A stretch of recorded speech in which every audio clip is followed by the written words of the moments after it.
कलयामि कलिध्वंसम् कविं लोकदिवाकरम् यस्य गोभिप्रकाशाभिराविद्यं निहतं तमः वाळिपरकालन् वाळिकलिकन्ये वाळिकुरयलूर् वाळेन्दन् वाழியரோ மாயோனை வாழ்வலியால் மந்திரங்கொள் மங்கையர்கோன் தூயோன் சுடர் மானவேல் நெஞ்சுக்கிருள் கடிதீபம் அடங்கா நெடும் பிறவி நஞ்சுக்கு நல்லவமுதம் தமிழ நன்னூல் துறைகள் அஞ்சுக்கிலக்கியம் ஆரணசாரம் பரசமய பஞ்சு கனலின் பொறி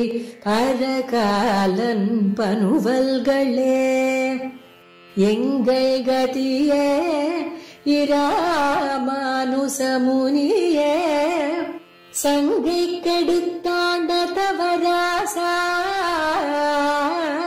பொங்கு புகழ் மங்கைய கோனீந்த மறையாயிரமனைத்தும் தங்கு மனம் நீ எனக்கு தா. ஸ்ரீஸ்தனாபரணம் தேஜः ஸ்ரீரங்கேஷயமாஸ்ரயே சிந்தாமணிமிவோத்வாந்தம் உத்சங்கேனந்தபோகினः நம ஸ்ரீரங்கநாயக்கி யத்ப்ரூவிப்ரமபேததः ஈசேஷிதவ்யவைஷம்ய நிம்னோன்னதமிதம் ஜகத் கலயாமி கலித்வம்சம் கவிம் லோகதிவாகரம் யஸ்ய கோபிः பிரகாஷாபிः ஆவித்யம் நிஹதம் தமஹ. திவ்ய பிரபந்த தாரா என்கிற இந்த உபன்யாச தொடரிலே இப்பொழுது திருமங்கையாழ்வார் அருளிச் செய்த திருநெடுந்தாண்டகத்திலே 26ஆம் பாசுரம் தொடங்கி அனுபவிக்க இருக்கிறோம். இந்த திருநெடுந்தாண்டகம் என்கிற திவ்ய பிரபந்தமானது 3 பத்துகளாக பிரிந்திருக்கிறது. மொத்தம் 30 பாசுரங்கள் கொண்டது. அதிலே முதல் 10 பாசுரம் திருமங்கையாழ்வார் தாமான தன்மையிலே அருளிச் செய்கிறார். அடுத்த 10 பாசுரங்கள் தாய்ப்பாசுரங்களாக பரகால் நாயக்கனுடைய திருத்தாயார் வார்த்தையாக செல்கிறது. அதற்கு மேலே 21ஆம் பாசுரம் தொடங்கி இறுதி வரை பரகால நாயக்கியாக, முக்கியமாக 21ஆம் பாசுரம் தொடங்கி 29ஆம் பாசுரம் வரை பரகால நாயக்கி அவஸ்தையிலே ஆழ்வார் தம்முடைய திருவுள்ள கருத்தை தெரிவிக்கிறார். அதிலே இந்த 10 பாசுரங்கள் இருக்கின்றனவே, இதனுடைய அர்த்தத்தை சங்கிரகமாக பட்டர் தெரிவித்தருள்ளார். அதாவது மச்சித்தாக மத்கத பிராணாக போதயந்த பரஸ்பரம் என்கிற ரீதியிலே இந்த 30 பாசுரங்களுக்கும் அர்த்தத்தை தெரிவிப்பார். அதாவது மச்சித்தாக என்னால் மதேக சித்தாக என் அர்த்தம். முதல் 10 பாசுரங்கள் திருமங்கையாழ்வார் எம்பெருமானையே நினைத்து அந்த பாசுரங்களை பாடினார். மச்சித்தாக மத்கத பிராணாக என்று எம்பெருமானிடத்திலேயே பிராணனை வைத்தவர். அப்படி எம்பெருமானை பிரிந்து மிகவும் தளர்ந்திருக்கக்கூடிய நிலையிலே தம்முடைய திருவுள்ள கருத்தை தம்முடைய திருவாக்காலை தெரிவிக்க முடியாமல் திருத்தாயார் தெரிவிப்பதாக அமைந்தது அடுத்த 10 பாசுரங்கள். அடுத்தது போதயந்த பரஸ்பரம் என்று இந்த பரகால நாயக்கியும் அந்த பரகால நாயகனுடைய தோழியும் பேசிக்கொள்ளுமா போலே அந்த 21ஆம் பாசுரம் தொடங்கி ஆரம்பிக்கின்றது. ஆக அது போதயந்த பரஸ்பரம் என்கிற கணக்கிலே வந்து சேரும். இப்போ 25 பாசுரங்கள் ஆய்விட்டன. அதாவது எம்பெருமான் தமக்கு செய்த உபகாரங்களை எல்லாம் அனுசந்தித்தார் ஆழ்வார். மந்திரத்தால் அந்தடர்மாட்டு அந்தி வைத்த மந்திரத்தை மந்திரத்தால் மறவாதென்னும் வாழ்தியல் வாழலாம் மடநெஞ்சமே என்று தம்முடைய நெஞ்சை குறித்து திருமந்திரத்தை கொண்டு நாம் எம்பெருமானை அனுசந்தித்தோமேயானால் நமக்கு என்றுமே வாழ்ச்சி ஏற்படும் என்று தெரிவித்தார். அந்த திருமந்திரத்திலே சொல்லப்பட்ட ஒரு அர்த்தம் எம்பெருமான் சேஷி, நாம் நம்முடைய சேஷபூத்தர்கள் என்பது. எம்பெருமானுடைய சேஷித்துவம் நன்னாக பிரகாசிக்கக்கூடியது இந்த திரிவிக்ரமாவதாரத்திலே. அந்த திரிவிக்ரமாவதாரத்தை அனுபவித்தார் உண்மிதியில் என்கிற பாசுரத்திலே. அப்படிப்பட்ட அந்த எம்பெருமானை சமகாலத்திலே அனுபவிக்க முடியவில்லையே என்கிற இழவு ஏற்பட, ஆழ்வி நீர் கவலை கொள்ளாதீரும், அதே செவ்வியோட இந்த உலகங்களை அளந்து எப்படி நாம் அளந்தோமோ அதே செவ்வியோட திருவிக்கிரமனாக நாம் இப்பொழுதும் திருக்கோவலூரிலே சேவை சாதிக்கின்றோம். நீர் அங்கே வந்து நம்மை சேவித்து கிருத்தார்த்தராவீர் என் எம்பெருமான் தெரிவிக்க பூங்கோவலூர் தொழுதும் போது நெஞ்சே என்று நெஞ்சையும் அழைத்து கொண்டு அந்த திருக்கோவலூர் எம்பெருமானை சேவிக்க புகுந்தார். ஆனால் அந்த கரண சைத்தில்யத்தாலே காலாழும் நெஞ்சழியும் கண்சொழும் என்று அவ்வளவு தூரம் திருமங்கையாழ்வாராலே செல்ல முடியவில்லை. எம்பெருமானும் முகம் காட்டவில்லை. ஆகையால் மிகவும் தளர்ந்து ஒரு அப்படியே மயங்கி போனார். அந்த நிலையை திருத்தாயார் தெரிவிப்பதாக ஆழ்வார் தெரிவித்தார். திருத்தாயார் எத்தனையோ தடுத்து பார்த்தால், அம்மா நீ இவ்வளவு ஆத்தாமை கொண்டு நீ வாய் வருவது எல்லாம் நம்முடைய குடிக்கு ஆகாது, உன்னுடைய பெண் பிள்ளைத்தனத்துக்கும் சேராது, நீ ஆறி இருக்க வேணும் என்று சொன்னாலும் அவள் அந்த வார்த்தையை கேட்பதாக இல்லை. அந்த வார்த்தையை கேட்கும் நிலையெல்லாம் கடந்தாள் என்று திருத்தாயாரும் கைவாங்கினாள். எம்பெருமானும் இப்படி ஒரு ஆர்த்தியுடைய ஒரு அதிகாரி நமக்கு கிடைக்கப் பெறுவதே என்று மிகவும் மகிழ்ந்திருந்தான். சரி, நம்மால் ஒன்றும் சொல்லி இவளை திருத்த முடியவில்லை என்று திருத்தாயார் கைவாங்கி செல்லவே, தோழியானவள் வந்து இவளுக்கு 4 வார்த்தைகள் ஆறுதலாக பேசுவோம் என்று, எம்பெருமான் எப்படி வந்தான், உன்னோட எப்படி கலந்தான், எப்படி எதனாலே பிரிவு ஏற்பட்டது என்னெல்லாம் சில வார்த்தைகளை கேட்டாள். இந்த பரகால் நாய்க்கும் சில வார்த்தைகளை சொன்னாள். அப்படி போதையந்த பரஸ்பரமாக இப்படி சம்பாஷணமாக சில ஒரு 5 பாசுரங்கள் சென்றன. ஆனால் இனிமேல் கேட்பதற்கு ஒன்றுமே இல்லை. திருத்தோழியானவருக்கு என்ன செய்வது என்று புரியவில்லை. மேலும் அந்த ஆத்தாமையானது விளையத் தொடங்கியது. எம்பெருமான் வரவில்லையே என்கிற ஒரு, தன்னோடு சேரவில்லையே என்கிற ஆத்தாமையினாலே இப்பொழுது 26ஆம் பாசுரத்திலே இந்த பரகால நாயகியானவள் தூது விடுகின்றாள். ஒரு வண்டை பார்த்து தூது விடுகின்றாள். அதாவது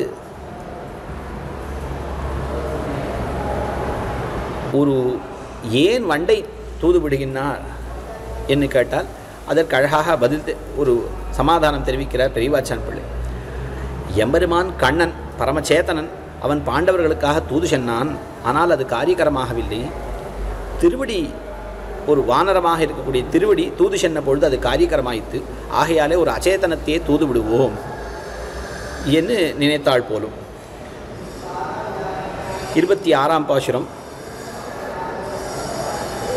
தேமருவு பொழிடத்து மலர்ந்த போதை தேனதனை வாய்மடுத்துன் பெடையும் நீயும் பூமருவி இனிதமர்ந்து பொறியினார்ந்த அருகால சிறுவண்டே தொழுதேன் உன்னை ஆமருவி நிறைவேத்த அமரர் கோமா நனி எழுந்தூர் நின்னானு கின்னே சென்னு நீ மருவி அஞ்சாதே நின்னோர் மாது நின்னயந்தாள் என்னிடையே இயம்பிக்கானே.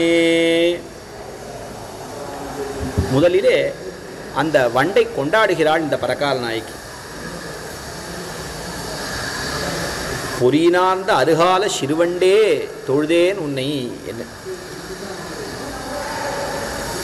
இங்கே ஒரு வண்டை தூது விடுகிறாள் என்று சொன்னாலும் இங்கே உட்கருத்து என்னவென்னால் சில பாகவதோத்தமர்களை தூது விடுகிறாள் என்றுதான் நாம் அர்த்தம் கொள்ள வேண்டும். தன்னுடைய நிலைமையை எம்பெருமானிடத்தை தெரிவிக்க வேண்டும் என்று ஒரு பாகவதோத்தமரை அனுப்பி வைக்கிறாள். ஷேர்ப்பாரை பட்சிகளாக்கி என்று அழகிய மணவாள பெருமாள் நாயனார் ஆச்சாரியத்தை தெரிவிக்கிறார். அதுபோல கடகர்களை சேர்த்து வைக்கக்கூடியவர்களை, நம்மையும் எம்பெருமானையும் சேர்த்து வைக்கக்கூடியவர்களைத்தான் இங்கே பக்ஷி வண்டு என்னெல்லாம் சொல்லியிருக்கிறது. அப்போது அந்த ஒரு ஆச்சாரிய இந்த பாகவதோத்தமர்கள் நமக்கு ஆச்சாரிய துல்லியர்கள். ஆச்சாரியர்களை பற்றி என்ன சொல்லியிருக்கிறது என்னால், பிரத்யக்ஷே குரவஸ்துத்யாக என்று அவர்கள் முன்னேயே அவர்களை நாம் கொண்டாட வேண்டும் என்று சொல்லியிருக்கிறது. அதனால் அப்படி அந்த வண்டை கொண்டாடி சொல்கிறாள்.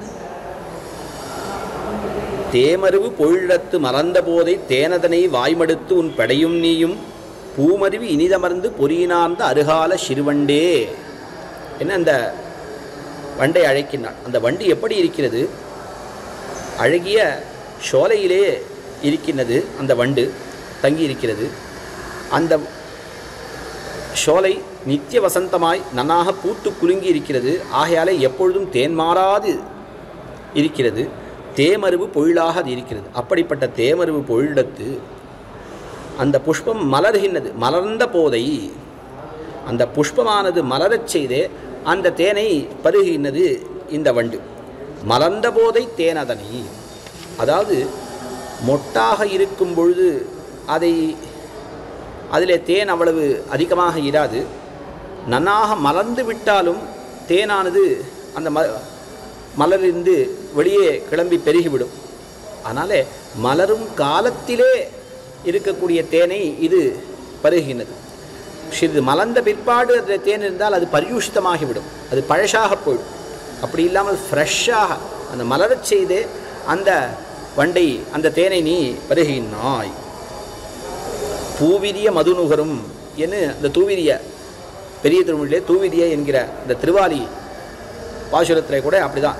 பூவிரிய மதுநுகரும், அந்த பூவானது மலரச் செய்தே அதனுடைய மதுவை நுகர்கிறது அந்த வண்டுன்னு சொல்லப்பட்டது. அதே போல் இங்கேயும் மலர்ந்த போதை தேனதனை வாய்மடுத்து, நன்னாக அந்த புஷ்பமானது மலரச் செய்தே அப்பொழுது அதிலேருந்து பெருகக்கூடிய அந்த தேன், ஃப்ரெஷ்ஷாக இருக்கக்கூடிய தேனை, அந்த அபிநவமான அந்த மதுவை நன்னாக வாய்மடுத்து இப்படி போக்கிய பதார்த்தங்களை எல்லாம் நன்னாக புஷிக்கினாய். அடியேனுக்கு எந்த ஒரு போக்கிய வஸ்துவும் கசக்கின்னது, எம்பெருமானை பிரிந்திருக்கியாரே, நீ இப்படி இந்த தேனை நன்னாக பருகினாயே, அதுவும் தனித்து பருகவில்லை. உன் படையும் நீயும் அந்த உன்னுடைய பேடையோடு சேர்ந்து நீ இருக்கிறாய். ஆஹா, உன்னைப்போலே லோகத்திலே ஆண் பிள்ளைகள் இருந்தால் நன்னாக இருக்குமே, நீ உன்னுடைய அந்த பெண் பிள்ளையை பிரியாது இருக்கின்றாய். எம்பெருமான் அப்படி இல்லையே, என்னை பிரிந்து சென்று விட்டானே என்று வருந்துகிறாள் இவள். உன் படையும் நீயும் அந்த சம்ஸ்லேஷ ரசத்தை அறிந்த நீ விஸ்லேஷத்திலே எத்தனை துக்கம் ஏற்படும் என்பதையும் உணர்ந்திருக்கிறாய்.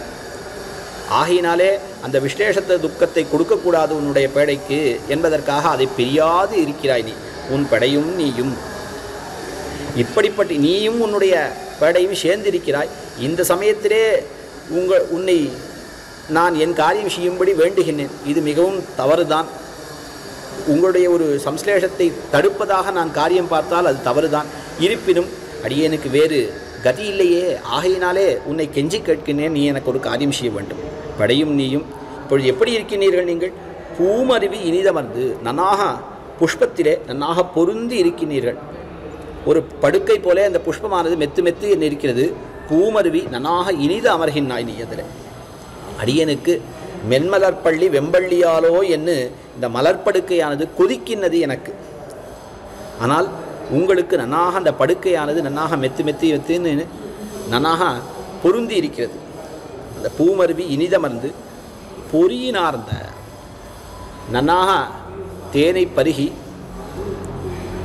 எந்த ஒரு குறையும் இல்லாமல் அந்த உடம்பிலே இருக்கக்கூடிய பொலிவு குன்றாது இருக்கிறது. பொறிவண்டாய் நீ இருக்கின்றாய், பளபள நீ இருக்கிறாய். பொறியினார்ந்த நானோ எம்பெருமானை பிரிந்து அப்படியே அந்த பசலை நோய் என்னை அள்ளிக்கொள்கின்றது. உடம்பெல்லாம் வெளுத்து போய் இருக்கின்றது எனக்கு. நீ நன்னாக இருக்கின்றாய், பளபள என்ன இருக்கின்றாய், நல்லது. பொறியினார்ந்த அருகால சிறுவண்டே. ஷட்பதகான்னு சொல்வார்கள். வண்டுக்கு ஒரு பெயர் ஷட்பதகா என்று, 6 கால்கள் உடையது. இதிலே பூர்வர்களுடைய நிர்வாகம் என்னவென்றால், கொண்டாடி சொல்கிறார், அருகால சிறுவண்டே, 6 கால்கள் கொண்ட வண்டே. லோகத்திலே 2 கால்கள் உண்டு, 4 கால்கள் உண்டு. அவைகளை காட்டிலும் நீ 6 கால்கள் கொண்டதாய் இருக்கிறாய். ஆகையினால் வேகமாக எம்பெருமானிடத்திலே சென்று விடலாம் என்று அர்த்தம் துவனிப்பதாக பூர்வர்கள் தெரிவிப்பார்கள். ஆனால் பட்டர் தெரிவித்தார், வண்டுக்கு கமன சாதனம் கால்களன்னு இறகுகள் தான். ஆகையினாலே அப்படி பொருள் சொல்லக்கூடாது. அப்போ எதற்காக அருகால சிறுவண்டே என்று தெரிவிக்கிறாள் என்னால், நீ இந்த காரியத்தை செய்தால் அடியேன் என்ன செய்வேன்? தலையல்லால் கைமாறிலேன். உன்னுடைய பாதங்களை என்னுடைய சிரசிலே வைத்துக்கொள்வேன். அப்படி என்னுடைய சிரஸை அலங்கரிப்பதற்கு 2 அல்ல 4 அல்ல, இப்பொழுது 6 பாதங்கள் இருக்கின்றனவே, ரொம்ப சந்தோஷம் அப்படின்னு என்னுடைய உத்தமாங்கத்தை அலங்கரிப்பதற்கு இப்படி 6 பாதங்கள் கிடைத்தனவே என்று கொண்டாடுகிறாள். அருகால சிறுவண்டே, அந்த வடிவே சிரித்திருக்கிறது. சிறுவண்டாய் நீ இருக்கிறாய். திருவடி பிராட்டி குறித்து தூது சென்ற காலத்திலே அங்கே லங்கைக்கு சென்னவாறே தன்னுடைய திருமேனியை சுருக்கி கொள்ள வேண்டியிருந்தது. அப்படி ஒரு நிர்பந்தம் இல்லை உனக்கு. நீ ஏற்கவே சுருங்கி இருக்கிறாய், சிறுவண்டாக இருக்கிறாய் நீ. ஆகையினாலே கவலையே இல்லை. எம்பெருமானுடைய ஒரு சிரசிலே, எம்பெருமான் திருமுடியிலே சூடியிருக்கக்கூடிய அந்த வளையத்திலே நீ இருக்கலாம், அல்லது திருத்தோள் மாலையிலே இருந்து கொண்டு அடியை சொல்லக்கூடிய இந்த வார்த்தையை எம்பெருமானிடத்திலே நீ தெரிவிக்கலாம். அதனால் அருகால சிறுவண்டே தொழுதேன் உன்னை நான் சேவிக்கிறேன், உன்னை நான் வேண்டுகின்றேன். எனக்காக நீ ஒரு காரியம் செய்ய வேண்டும். என்ன செய்ய வேண்டும்? ஆமருவி நிறைமேத்த அமரர் கோமான் அணியெழுந்தூர் நின்னானுக்கு இன்னே சென்னு. அந்த திருவெழுந்தூரிலே எழுந்தருள் இருக்கக்கூடிய எம்பெருமான் அவன் எப்படிப்பட்டவன்? ஆமருவி நிறைமேத்தவன், மருவி ஆனிரை மேய்த்தவன், நன்னாக பொருந்தி பசுக்கூட்டங்களை எல்லாம் மேய்த்தவன் எம்பெருமான். அப்படிப்பட்டவன் இந்த பசுக்களை மேய்த்தானே, அவன் சாமானியன் அல்லன். அமரர் கோமான் நித்தியசூரிகள் நாயகன். நித்தியசூரிகள் நாயகனாக இருந்து கொண்டு அவன் பசுக்களை எல்லாம் மேய்க்கிறான், பசுக்கூட்டத்தை மேய்க்கிறான். திவத்திலும் பசுநிறை மேய் புவத்தி என்று சொல்வார்கள். எம்பெருமானுக்கு பரமதத்திலே இருந்து சேவை சாதிப்பதை காட்டிலும் இந்த பசுக்கூட்டங்களை மேய்ப்பதிலே உகப்பு அதிகம். ஏனென்னால் பரமதத்திலே யாரை காக்க வேண்டும்? நித்தியசூரிகள் நன்னாக எம்பெருமானுக்கு கைங்கரியம் செய்து கொண்டு இருக்கிறார்கள். ஆனால் இந்த பசுக்களை மேய்ப்பதிலே இந்த பசுக்களுக்கு தங்களை ரட்சித்து கொள்ள தெரியாது. அதனால் அவைகளை ரட்சித்து தான் எம்பெருமான் தங்களுக்கு ரட்சகர் இல்லாது இருக்கக்கூடிய இந்த பசுக்களை ரட்சித்து எம்பெருமான் உகப்பை அடைகிறான். எம்பெருமான் இவ்வளவு உபய விபூதி நாதனாக இருக்கக்கூடியவன் பசுக்களை இப்படி ரட்சிக்கிறானே, என்னே அவனுடைய குணம் நீர்மை என்று அந்த நீர்மைக்கு தோத்திருப்பர்கள் இந்த நித்தியசூரிகள். ஆமருவி நிறைமேத்த அமரர் கோமான், அப்படிப்பட்டவன் அணியெழுந்து திருவெழுந்தூரிலே நிற்கின்றான். அணியெழுந்தூர் நின்னானுக்கு. இங்கே நமக்கு ஒரு சந்தேகம் ஏற்படும். கீழே பாசுரத்திலே 25ஆம் பாசுரத்தை தெரிவிக்கும் காலத்திலே எம்பெருமான் தன்னை விட்டு பிரிந்து புனலரங்கம் ஊரென்னு போயினாரே என்று திருவரங்கம் திருப்பதிக்கு எம்பெருமான் எழுந்துருளினான், திருவரங்கம் பெரிய கோவிலுக்கு எழுந்துருளினார் என்று சொன்னாள் இந்த பரகால் நாய்க்கு. அப்படி இருக்க செய்து இப்பொழுது ஏன் திரு அழுந்தூருக்கு தூது விடுகின்றாள் என்னால் இதுக்கு 2 விதமாக சமாதானம் தெரிவிப்பார்கள். எம்பெருமான் திருக்குறையூரில் இருந்து புறப்பட்டான், இந்த பரகால் நாய்க்குடைய இடத்திலிருந்து புறப்பட்டான். திருவரங்கத்திற்கு செல்ல வேண்டும், திருவரங்கம் பெரிய கோயிலுக்கு செல்ல வேண்டும் என்று தான் புறப்பட்டான். ஆனால் ஏதோ ஒரு காரியவசமாக புறப்பட்டான் ஒழிய அவ்வளவு தூரம் அவனாலே செல்ல முடியவில்லை. இந்த பரகால் நாயக்கனுடைய பிரிவை அவனாலே பொறுக்க முடியவில்லை. ஆகையினாலே நடுவிலேயே அவன் தங்கிவிட்டான், திருவெழுந்தூரிலே தங்கிவிட்டான் என்று ஒரு சமாதானம். அல்லது திருவரங்கம் திருப்பதிக்கு சென்னான், ஏதோ காரியத்திற்காக சென்னான், அந்த காரியத்தை முடித்தானோ இல்லையோ இந்த பரகால் நாயக்கனுடைய பிரிவை அவனாலே பொறுக்க முடியவில்லை. ஆகையாலே மீண்டும் ஓடோடி வந்து விட்டான், திருவெழுந்தூருக்கு ஓடி வந்து விட்டான். ஆகையாலே அங்கே இருப்பான் அவன் நிச்சயமாக. பாருங்கோள், அணியெழுந்தூர் நின்னானுக்கு இன்னே சென்னு, நீங்கள் இப்பொழுதே இன்றைக்கே செல்ல வேண்டும். ஏனென்னால் நாளை நான் இருப்பேனோ இருக்க மாட்டேனோ தெரியாது. ஆனால் இன்றே நீங்கள் செல்ல வேண்டும். எம்பெருமானை பிரிந்து ஒரு கணப்பொழுதும் அடியனுக்கு யுகம் போலே தோன்றுகிறது. அடியன் ஆவி தரிக்குமோ தரிக்காதோ தெரியவில்லை. நாளைக்கு நான் இருக்க மாட்டேன் என்று தான் தோன்றுகிறது. ஆகையால் இப்பொழுதே நீங்கள் செல்ல வேண்டும், இன்றே நீங்கள் செல்ல வேண்டும். இன்றே சென்று நீ மருவி அஞ்சாதே நின்று. எம்பெருமான் அமரர் கோமானாக இருக்கிறான், மிகப்பெரியவன். அவனுடைய பரத்வத்தை கண்டு நீங்கள் அஞ்சாதீர்கள். கொஞ்சம் தைரியத்தை வரவழைத்து கொண்டு அடியனுக்காக சில வார்த்தைகளை சொல்ல வேண்டும் என்று ஒரு அர்த்தம். அல்லது ஒரு நாயக்கியினுடைய ஒரு பட்சத்திலிருந்து நீங்கள் வந்திருக்கிறீர்கள், ஒரு ராஜ மகிஷி நான், என்னுடைய பட்சத்திலிருந்து வந்திருக்கின்றீர்கள். ஆகையினாலே அது தோத்த நீங்கள் ஒரு நெஞ்சை நிமித்தி கொண்டு நீங்கள் வார்த்தை சொல்லுங்கோள். நீ மருவி அஞ்சாதே நின்று ஓர் மாது நின்னயந்தாள் என் இறையே இயம்பிக்கானே. ஓர் மாது இன்னார் என்று சொல்ல வேண்டாம், ஓர் மாது என்று சொல்லுங்கோள். ஓர் மாது நின்னயந்தாள், ஒரு பெண் பிள்ளை தேவரிடத்தை ஆசை கொண்டிருக்கிறாள் என்று சொல்லுங்கோள். ஓர் மாது என்று சொன்னால் போதுமா? பரகால நாயகி தேவரிடத்தில் ஆசை கொண்டிருக்கிறாள் சொல்ல வேண்டாமான்னா? ஒருவன் காட்டிலே ஒரு பானத்தை இட்டு ஒரு மானை வேட்டையாடினான். அப்பொழுது ஒருவன் அந்த காட்டிலே ஒரு மான் பானத்தாலே அடி உண்டு கிடக்கிறது என்று சொன்னால் அந்த எய்தவனுக்கு தெரியும் அல்லவா? அம்பினாலே அந்த மானை கொன்றவனுக்கு அந்த தெரியும் அல்லவா? அதனாலே ஒரு பெண் பிள்ளை தேவரிடத்தில் ஆசை கொண்டு இருக்கிறாள் என்று சொன்னால் எம்பெருமான் நிச்சயமாக அறிவான் அது பரகால நாயகி தான் என்று. அதனால் ஓர் மாது நின்னயந்தாள், தேவரீரை மிகவும் விரும்பி இருக்கிறாள் என்று சொல்லுங்கோள். என்ன இறையே இயம்பிக்கானே. ஒரு வார்த்தை சொன்னால் போதும், ஒரு பெண் பிள்ளை தேவரீரை ஆசை கொண்டிருக்கிறாள், ரொம்ப பெருசாக தேவர் வார்த்தையெல்லாம் சொல்லக்கூடாது, ஒரு இறையே இயம்பிக்கானே. வாச்சா தர்மம் அவாப்னுகி, திருவடி இடத்திலே பிராட்டி பிரார்த்தனை செய்தாள். வாச்சா தர்மம் அவாப்னுகி, ஒரு வார்த்தை சொன்னால் போதும், அடியனுக்கு வாழ்நாள் கிடைத்துவிடும், என்னுடைய ஜீவிதம் எனக்கு கிடைத்துவிடும். அதுபோல நீங்கள் சொல்லுங்கள், சொல்லுவதுதான் தாமதம். என்னுடைய நிலையை அறியாதவன் அங்கே இருக்கின்றான், நீங்கள் சிறிது போலே சொன்னால் போதும், எம்பெருமான் ஓடோடி வந்து விடுவான். என்னை இறையே இயம்பி காணே. அதற்கு மேலே நீங்களே பார்க்கப் போகின்றீர்கள் என்ன நடக்கப் போகிறது என்பதை. எம்பெருமான் ஓடோடி வந்து விடுவான். ஆஹா, என்னுடைய பிரியை பற்றிய வார்த்தையை நீ சொன்னீரோ, நீ சொன்னாயா என்று உன்னை அணைத்துக் கொள்வான். ஏஷ சர்வஸ்வ பூதஸ்து பரிஷ்வங்கோ ஹனுமதா என்று திருவடிக்கு கிடைத்த ஒரு பேரு உனக்கும் கிடைக்கும். அதனாலே இயம்பி காணே, உனக்கு என்ன நடக்கப் போகிறது என்பதை நீயே பாரேன் என்று அந்த வண்டை குறித்து சொன்னாள் இந்த பரகால நாயகி 26ஆம் பாசுரத்தில். இப்படி அந்த வண்டை தூது அனுப்பியவாறே அந்த வண்டு சென்று எம்பெருமானிடத்தில் விஷயத்தை சொல்லி வருவதற்கு முன்னே ஆற்றாமையானது கரை புரண்டது. ஆகையாலே மீண்டும் ஒரு நாரையை தூது விடுகிறாள். 27ஆம் பாசுரம்.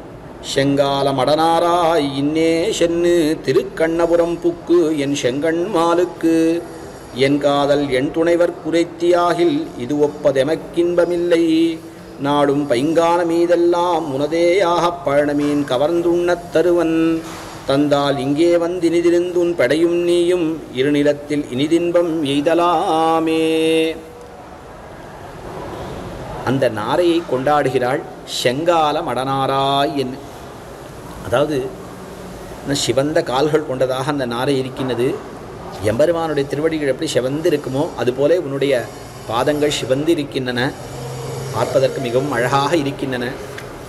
உன்னுடைய பாதங்களை பார்த்தால் எம்பெருமானுடைய திருவடியினுடைய நினைவு வருகிறது. இதெல்லாம் சாமியம் எம்பெருமானுடைய திருவடிக்கும் இந்த நாரையனுடைய திருவடிக்கும் நாரையுடைய பாதத்திற்கும். ஆனால் ஒரு வாசி இருக்கிறது. எம்பெருமானுடைய திருவடியை நாம் தொழுதோமேயானால் நமக்கு கிடைக்கக்கூடியது எம்பெருமான் தான். ஆனால் உன்னுடைய திருவடியை நான் தொழுதேனேயானால் எனக்கு உன்னுடைய திருவடியும் கிடைக்கும், எம்பெருமானுடைய திருவடியும் கிடைக்கும். ஒரு நாரையன் ஷேர்பாரை பட்சிகளாக்கி எனக்கு கீழே நாம் பார்த்தோமே. அதனால் இங்கே நாரை என்பது ஒரு ஆச்சாரியனைத்தான் சொல்கிறது. ஆச்சாரனுடைய திருவடியை கொண்டாடுகிறாள். ஆச்சாரியின் திருவடியை நாம் பஞ்சமாக பற்றினோமேயானால் நமக்கு ஆச்சாரியின் திருவடியும் கிடைக்கும், எம்பெருமான் திருவடியும் கிடைக்கும் என்கிற அர்த்தத்தை காட்டுகிறார் பெரியவாச்சான் பிள்ளை. அப்படி செங்கால மடனாராய், அதாவது மடனாராய் என்னால் என்ன அர்த்தம் அப்படின்னா, இங்கே மடம் என்று சொன்னால் அறிவுகேடு என் அர்த்தம். அறிவுகட்ட நாராய் இப்படி சொல்லலாமா என்னால், அதாவது தானும் தன்னுடைய அந்த பெண் பிள்ளையுமாக கலந்து அதனால் அறிவு இழந்து கிடக்கக்கூடிய ஒரு நிலையிலே இருக்கிறார்.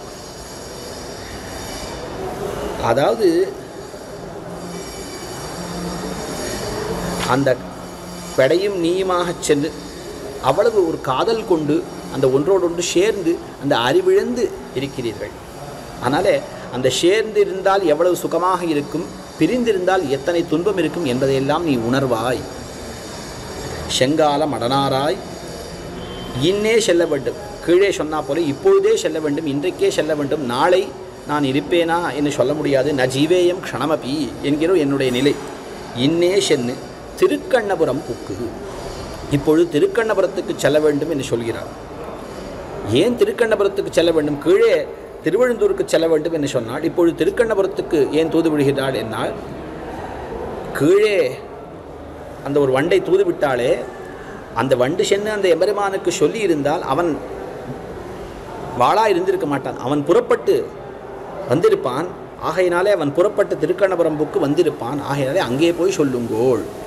ரூட்டெல்லாம் கொஞ்சம் முன்ன பின்ன இருந்தாலும் இங்கே கருத்து என்ன என்னால், கீழே போன அந்த வண்டு எம்பெருமானை சொல்லி அவனை இருந்த விடத்திலே இருக்க ஒட்டாமல் செய்து அவனை அங்கே திருவழுந்தூரிலிருந்து கிளப்பி இருக்கும். ஆகையாலே அவன் திருக்கண்ணபுரத்தில் இருப்பான், அங்கே போய் சொல்லுங்கோள் என்று தெரிவிக்கிறான். திருக்கண்ணபுரம் புக்கு என் செங்கண்மாலுக்கு எம்பெருமான் என்னை பிரிந்து அனித்ர சததம் ராமஹா என்று சொல்லி உண்ணாது உறங்காது அப்படியே கண்களெல்லாம் சிவந்து இருக்கும். அவனிடத்திலே என்னை பிரிந்து அந்த விஸ்லேஷ வசனம் அவனுக்கும் இருக்கும். அப்படிப்பட்டவனுக்கு சொல்லுங்கோள். என் செங்கண் மாலுக்கு, என்னிடத்தில் மிகுந்த காதல் கொண்டவன் இந்த எம்பெருமான். என் செங்கண் மாலுக்கு என் காதல் என் துணைவர்க்கு அவன்தான் எனக்கு துணைவன் எல்லா காலத்தின். இப்பொழுது என்ன அவன் பிரிந்து சென்றிருக்கிறான். அவன் என்னை பிரிந்து சென்று விட்டான் என்பதற்காக அவன் எனக்கு துணைவன் இல்லை அல்ல என்று சொல்ல முடியுமா? எக்காலத்திலும் அவன்தான் எனக்கு துணைவன், என் துணைவர்க்கு. என் காதல் உரைத்தியாக, என்னுடைய காதலை பற்றி நீ சொல்ல வேண்டும். என்னுடைய காதல் இருக்கிறதே அது விலட்சணமானது. எம்பெருமான் என்னை பிரிந்தும் அவன் தரித்திருக்கிறான். ஆனால் அவனை பிரிந்து அவனிடத்திலே காதல் கொண்டு நான் மிகவும் தளர்ந்து இருக்கிறேன். அப்படிப்பட்ட என்னுடைய இந்த காதலை என் காதல் என் துணைவர்க்கு உரைத்தியாகும் நீ சொல்ல வேண்டும். இவ்வளவுதான், வேறு ஒன்றும் நீ செய்ய வேண்டாம். ஆச்சா தர்மம் அவாப்புனி. இது ஒப்பது எமக்கு இன்பமில்லை. நீ சொன்னால் போதும். சொன்னாலே இன்பம் கிடைத்து விடுமா? அவன் சொல்லி அவன் மீண்டு இங்கே வர வேண்டாமா? இந்த பரக்கால் நாய்க்கு இருக்கும் இடத்தேற வர வேண்டாமா? என்னால் வேண்டாம். சொன்னால் போதும். நான் இவ்வளவு துயருற்றிருக்கிறேன் என்பதை அவன் உணராதிருக்கிறான். ஆகையாலே அவன் வரவில்லை. சொல்லிவிட்டால் நிச்சயமாக அவன் வந்து விடுவான். ஆகையினாலே இதுக்கு மேலே எனக்கு இன்பம் இல்லை. நீ சொன்னால் போதும், அதுதான் குறை. அது சொன்னால் உடனே அவன் ஓடோடி வந்து விடுவான். இது ஒப்பது எமக்கு இன்பமில்லை. அப்படி நீ செய்தாயேயானால் நாளும் பைங்கானம் ஈதெல்லாம் உனதேயாக பழமீன் கவர்ந்துண்ணத் தருவன். அப்படி நீ சொன்னாயேயானால் நான் தொடர்ந்து நாளும் எப்பொழுதும் உனக்கு நான் என்ன செய்வேன் என்னால், நீ இந்த பைங்காரம் ஈதெல்லாம் உனதேயாக, இங்கு இருக்கக்கூடிய இந்த காதல், இந்த கானகம் இருக்கிறதே, இந்த கானகமெல்லாம் உன்னதேயாக நான் செய்து விடுவேன். இந்த கானகமெல்லாம் உன்னதேயாக செய்து விடுவேன். இங்கே இருக்கக்கூடிய மீன்களை எல்லாம் நீ விரும்பி உண்பதற்காக உனக்கு தருவேன். பழமீன் கவர்ந்து உண்ணத் தருவன். இங்கே இருக்கக்கூடிய குட்டைகளிலே பழனங்கள் நீர் குட்டைகள், இந்த குட்டைகளிலே இருக்கக்கூடிய மீன்களை எல்லாம் நீ விரும்பி உண்பதற்காக நான் தருவேன். என்ன சொல்ற? இப்படி ஒரு நாள் 2 நாள் அல்ல, நாடும் தினந்தோறும் யாவதாயுஷம். இங்கே ஒரு தத்துவார்த்தம் சொல்லப்படுகிறது. இங்கே பக்ஷியை தூது விட்டாலும் இது பரம பாகவதோத்தமர்களைத்தான் தூதாக அனுப்புகிறார். ஒரு ஆச்சாரிய பெருமக்களை தூதாக அனுப்புகிறார். அதாவது என்ன சொல்லப்படுகிறது என்னால், ஆச்சாரியன் நமக்கு எம்பெருமானை உபகரிக்கிறான். அவன் நமக்கு உபகாரம் செய்வது சக்ரத். ஒரு சமயம் ஒரு மந்திரோபதேசத்தை சொல்லி எம்பெருமானை பற்றிய ஞானத்தை அவன் செய்தாலும் நாம் ஆயுசு உள்ளதனையும் இந்த ஆத்மா உள்ளதனையும் யாவதாத்ம பாவி அவனுக்கு நாம் கிருத்தஜர்களாக இருக்க வேண்டும். ஏனால் அவன் உபகரித்த விஷயம் அப்படிப்பட்ட ஒரு விஷயம், பெரிய விஷயம். எம்பெருமானை நம்மோடு சேர்த்து வைக்கிறான், எவ்வளவு பெரிய விஷயம். ஆகையாலே அவனுக்கு நாம் எப்பொழுதும் கிருத்தஜர்களாக இருக்க வேண்டும். நாளும் கிருத்தஜர்களாக இருக்க வேண்டும், நன்றி பாராட்டக்கூடியவர்களாக இருக்க வேண்டும். அது என்ன சொல்கிறார்? பழமீன் கவர்ந்து உண்ணத் தருவன். நீ உனக்கு பிடித்த மீன்களை நான் உனக்கு தருவேன் என்று சொல்கிறான். இங்கே பெரியவாச்சாம்பிள்ளை என்ன தெரிவிக்கிறார்னால், எதன்ன புருஷோ பவதி ததன்னாஸ்தஸ்ய தேவதாக என்று சொல்லி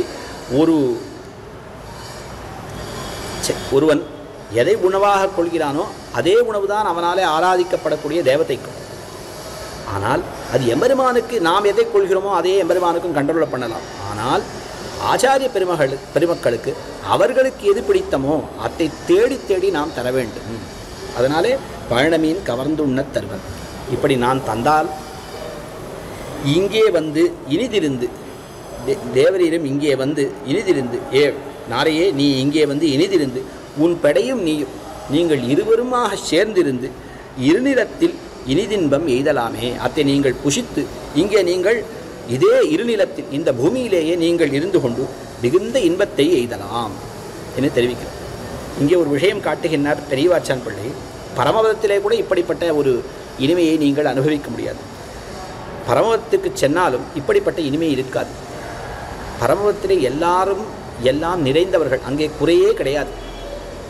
ஆனால் இங்கே இருந்து கொண்டு அடியேன் போன்றவர்கள் எம்பெருமானை பிரிந்து எத்தனையோ நோவுபட்டிருக்கிறேன்.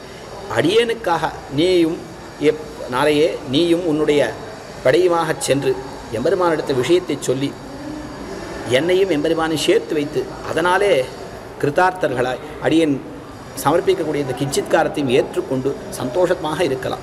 பரமபதத்திலே குறைவாளர்கள் இல்லை. அதனால் அந்த குறையை நிறைவு செய்து அதனாலே ஏற்படக்கூடிய ஆனந்தம் பரமபதத்திலே கிடையாது. இந்த சம்சாரத்திலே ஸ்ரீவைஷ்ணவர்கள் இருக்கிறார்கள். அவர்களுக்கு சில குறைபாடுகள் உண்டு. அந்த குறைபாடுகளையெல்லாம் நீக்கி அவர்களுக்கு வேண்டுவதை செய்து அதனாலே ஒரு ஏற்றத்தை கொள்ளலாம். இந்த சம்சார மண்டலத்தை இந்த கார்ஹஸ்தியத்தினாலே அப்படிப்பட்ட ஒரு ஏற்றத்தை அடையலாம்.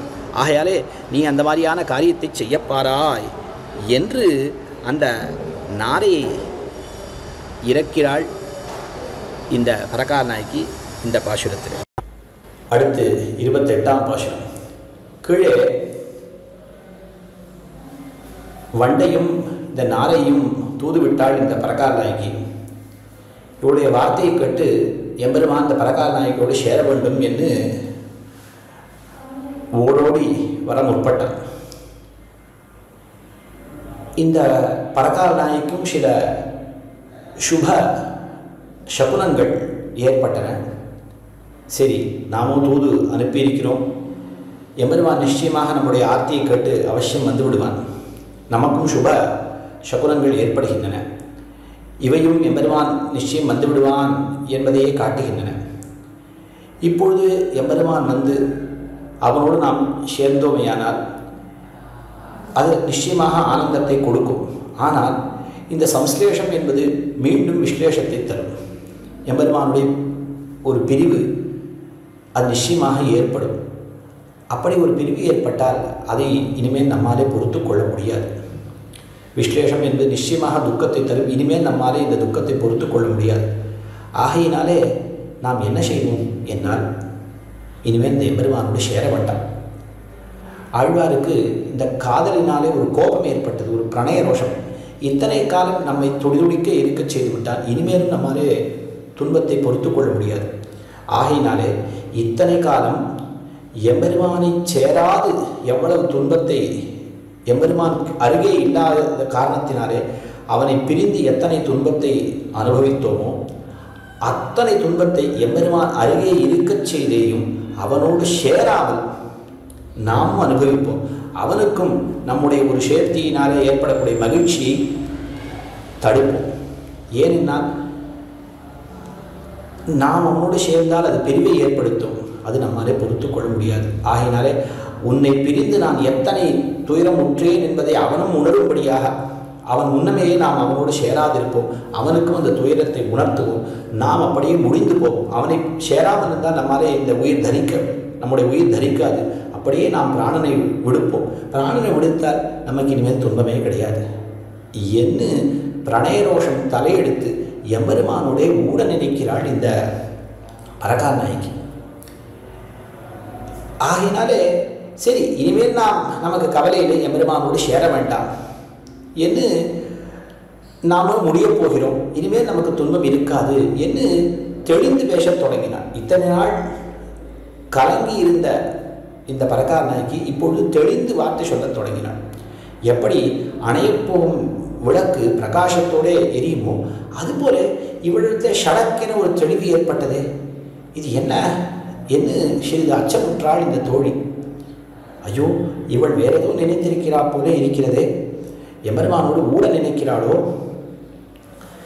தன்னுடைய பிராணனை முடித்துக்கொள்ள நினைக்கிறாளோ என்னெல்லாம் அஞ்சினாள் இந்த தோழி. நீ எம்பெருமானுடைய ஊட நினைக்கிறாயா? ஒரு மலையோட முன்னாலே மல் போடுத முடியுமா? ஒரு மலையோட மோத முடியுமா? எம்பெருமான் முன்னெல்லாம் உன்னோட அந்த கோபம் எல்லாம் நிற்குமா அவனுக்கு பிரணய ரோஷம் என்னெல்லாம் சொல்லி எம்பெருமான் எவ்வளவு நல்லவன், அவன் அடியார்களுக்கெல்லாம் எத்தனை உதவி செய்திருக்கிறான் என்னெல்லாம் சொன்னாள் இந்த தோழி. அப்பொழுது அந்த தோழிக்கு பதில் சொல்வதாக இந்த பாசுரம் அமைந்திருக்கிறது. எம்பெருமான் அடியார்களுக்கெல்லாம் உதவினான் என்பது இருக்கிறதே, அதெல்லாம் வெறும் பொய், அதெல்லாம் உண்மையே கிடையாது. அது அப்படி சில காரியங்களை செய்து இந்த மாதிரியான அபலைகள் என் போன்ற அபலைகளை எல்லாம் தன்னிடத்திலே வசப்படுத்துவதற்காக எம்பெருமான் செய்த காரியம். உண்மையிலே அவன் அடியார்களை எல்லாம் ரட்சிப்பது என்பது கிடையாது. அப்படி அடியார்களை ரட்சிப்பது என்னால் என்னை இப்பொழுது இத்தனை காலத்துக்குள்ளே அவன் ரட்சித்திருக்க வேண்டுமே, அவன் ரட்சிக்கவில்லை. ஆகையினாலே அதெல்லாம் சும்மா ஊரை ஏமாற்றுவதற்காக செய்த காரியம். இனிமேல் நான் அவனோடு சேரவே போவதில்லை என்னெல்லாம் பெரிதாக பிரணயரோஷத்தோடைய வார்த்தை சொல்கிறாள் இந்த பாசுரத்திலே. மேல் கொண்டு சிறிது அதிலே ஒரு ஆங்கிலத்தை சொன்னால் ட்விஸ்ட் என்று சொல்வார்களே, கொஞ்சம் மாறுபட்டுத்தான் போகிறது. பார்ப்போம் என்ன ஆகிறது. 28ஆம் பாசுரம். தென்னிலங்கை அரண்சிதறி அவுணன் மாடச் சென்று உலகம் முன்னினையும் திரிந்து ஓர் தேரால் மண்ணிலங்கு பாரதத்தை மாடவுண்டவரை உருவின் மாகடத்தை தோழி எந்தன் பொன்னிலங்கு முளைக்குவட்டில் பூட்டிக் கொண்டு போகாமை வல்லேனாய் புறவி எய்தி என்னில் அங்கமெல்லாம் வந்தின்பமெய்த எப்பொழுதும் நினைந்துருகி இருப்பன்னானே. 3 காரியங்கள் எம்பெருமான் தன்னுடைய அடியார்களை ரட்சிப்பதின் பொருட்டு செய்த ஒரு 3 காரியங்களை தெரிவித்தாள் தோழி. அதாவது பிராட்டியை ரட்சிப்பதற்காக இலங்கையை அழித்து ராவணனை அழியச் செய்தது இந்த ஒரு காரியம். அடியார்களை இப்போ மகாபலிக்கு இடமிருந்து மகாபலியாலே கவரப்பட்ட அந்த ராஜ்யத்தை மீண்டும் வாங்கி இந்திரனுக்கு கொடுப்பதற்காக எம்பெருமான் உலகங்கள் எல்லாம் அளந்தருளினானே அந்த காரியம். மற்றும் இந்த தன்னுடைய அடியார்களான பாண்டவர்களை ரட்சிப்பதற்காக இந்த பாரத யுத்தத்தை செய்தானே அது. இப்படி 3 காரியங்களை அடியார்களை ரட்சிப்பதற்காக எம்பெருமான் செய்தான் என்பதை இந்த தோழி தெரிவித்தாள். அதை 3ஐயும் மீண்டும் தெரிவித்து அதெல்லாம் வெறும் பகட்டு, எல்லாம் ஊரை ஏமாற்றுவதற்காக செய்தது. எம்பெருமானுக்கு அடியார்களை ரட்சிக்க வேண்டும் என்கிற நோக்கே இல்லை. என்னை போன்றவர்கள் சில பேரை எல்லாம் அடியார்கள்னு இருக்கிறவாள் அவளுடைய நெஞ்சை கவர்வதற்காக அவன் செய்த காரியம் என்று தெரிவிக்கிறார். தென்னிலங்கை அரண் சிதறி அவுணன் மாடச் சென்று, இந்த லங்கை இருக்கிறதே அதுக்கு அது நல்ல சதுரமா மதில் சூழ் இலங்கை, நன்னாக மதில்கள் எல்லாம் கொண்டது, நன்னாக அரண் மிகுந்து இருக்கக்கூடியது. தென்னிலங்கை அரண் மிகவும் அழகாக இருக்கக்கூடியது. திருவடி மதித்த ஐஸ்வர்யம் என்று தெரிவிப்பார்கள். ரொம்ப அழகாக இருக்கக்கூடிய ஊர், பார்க்கவே ரொம்ப பிரமிப்பை ஏற்படுத்துகிறது. அதில் இருக்கக்கூடிய அரண் அந்த மதில்கள் எல்லாம் ரொம்ப நன்னாக இருக்கின்றது.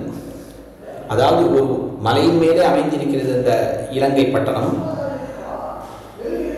மலையின் மேலே இருக்கிறது, காட்டினாலே சூழப்பட்டிருக்கிறது, கடலினாலே சூழப்பட்டிருக்கிறது. ஜலதுர்கம், வனதுர்கம், கிரிதுர்கம் என்னெல்லாம் உண்டு. அப்படிப்பட்ட அந்த அரண் கொண்டது, அந்த மதில் எல்லாம் கொண்டது.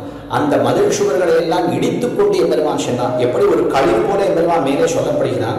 ஒரு களிரானது தன்னுடைய காலின் கீழே அனைத்தையும் இடறிக்கொண்டு செல்லுமோ அப்படி எம்பெருமான் சென்றான். தென்னிலங்கை அரண் சிதறி அவுணன் மாடச் சென்று, அங்கே சென்று அந்த ராவணனோடு யுத்தம் செய்து அவனை அழித்தான். இதெல்லாம் எதற்காக செய்தான்? பிராட்டிக்காக செய்தான். தன்னையே நினைந்திருந்தாலே அந்த பிராட்டிக்காக எம்பெருமான் செய்தான். தென்னிலங்கை அரண் சிதறி அவுணன் மாடச் சென்று அங்கே. ஆனால் இது எம்பெருமான் அவளை உறுதிக்காக செய்த காரியம் என்பது கிடையாது. இப்படிப்பட்ட ஒரு காரியத்தை செய்து இதனாலே பெண் பிள்ளைகள் எல்லாருடைய மனதையும் அபலைகளாக இருக்கக்கூடிய பெண் பிள்ளைகளை எல்லாம் நெஞ்சை அகப்படுத்துவதற்காக செய்த காரியம் என்று இந்த பெண் பிள்ளை இந்த பரகால நாயகி நினைக்கிறார். அதற்கு மேலே உலகம் முன்னினையும் திரிந்து உலகங்களை எல்லாம் வளர்ந்துள்ளான், எல்லா நோக்கங்களையும் வளர்ந்துள்ளான் எம்பெருமான். உலகம் முன்னினையும் திரிந்து, அதாவது இன்னார் இணையார் என்கிற வாசியில்லாமல் எல்லாருடைய சிரசிலையும் தன்னுடைய திருடியை வைத்தான்.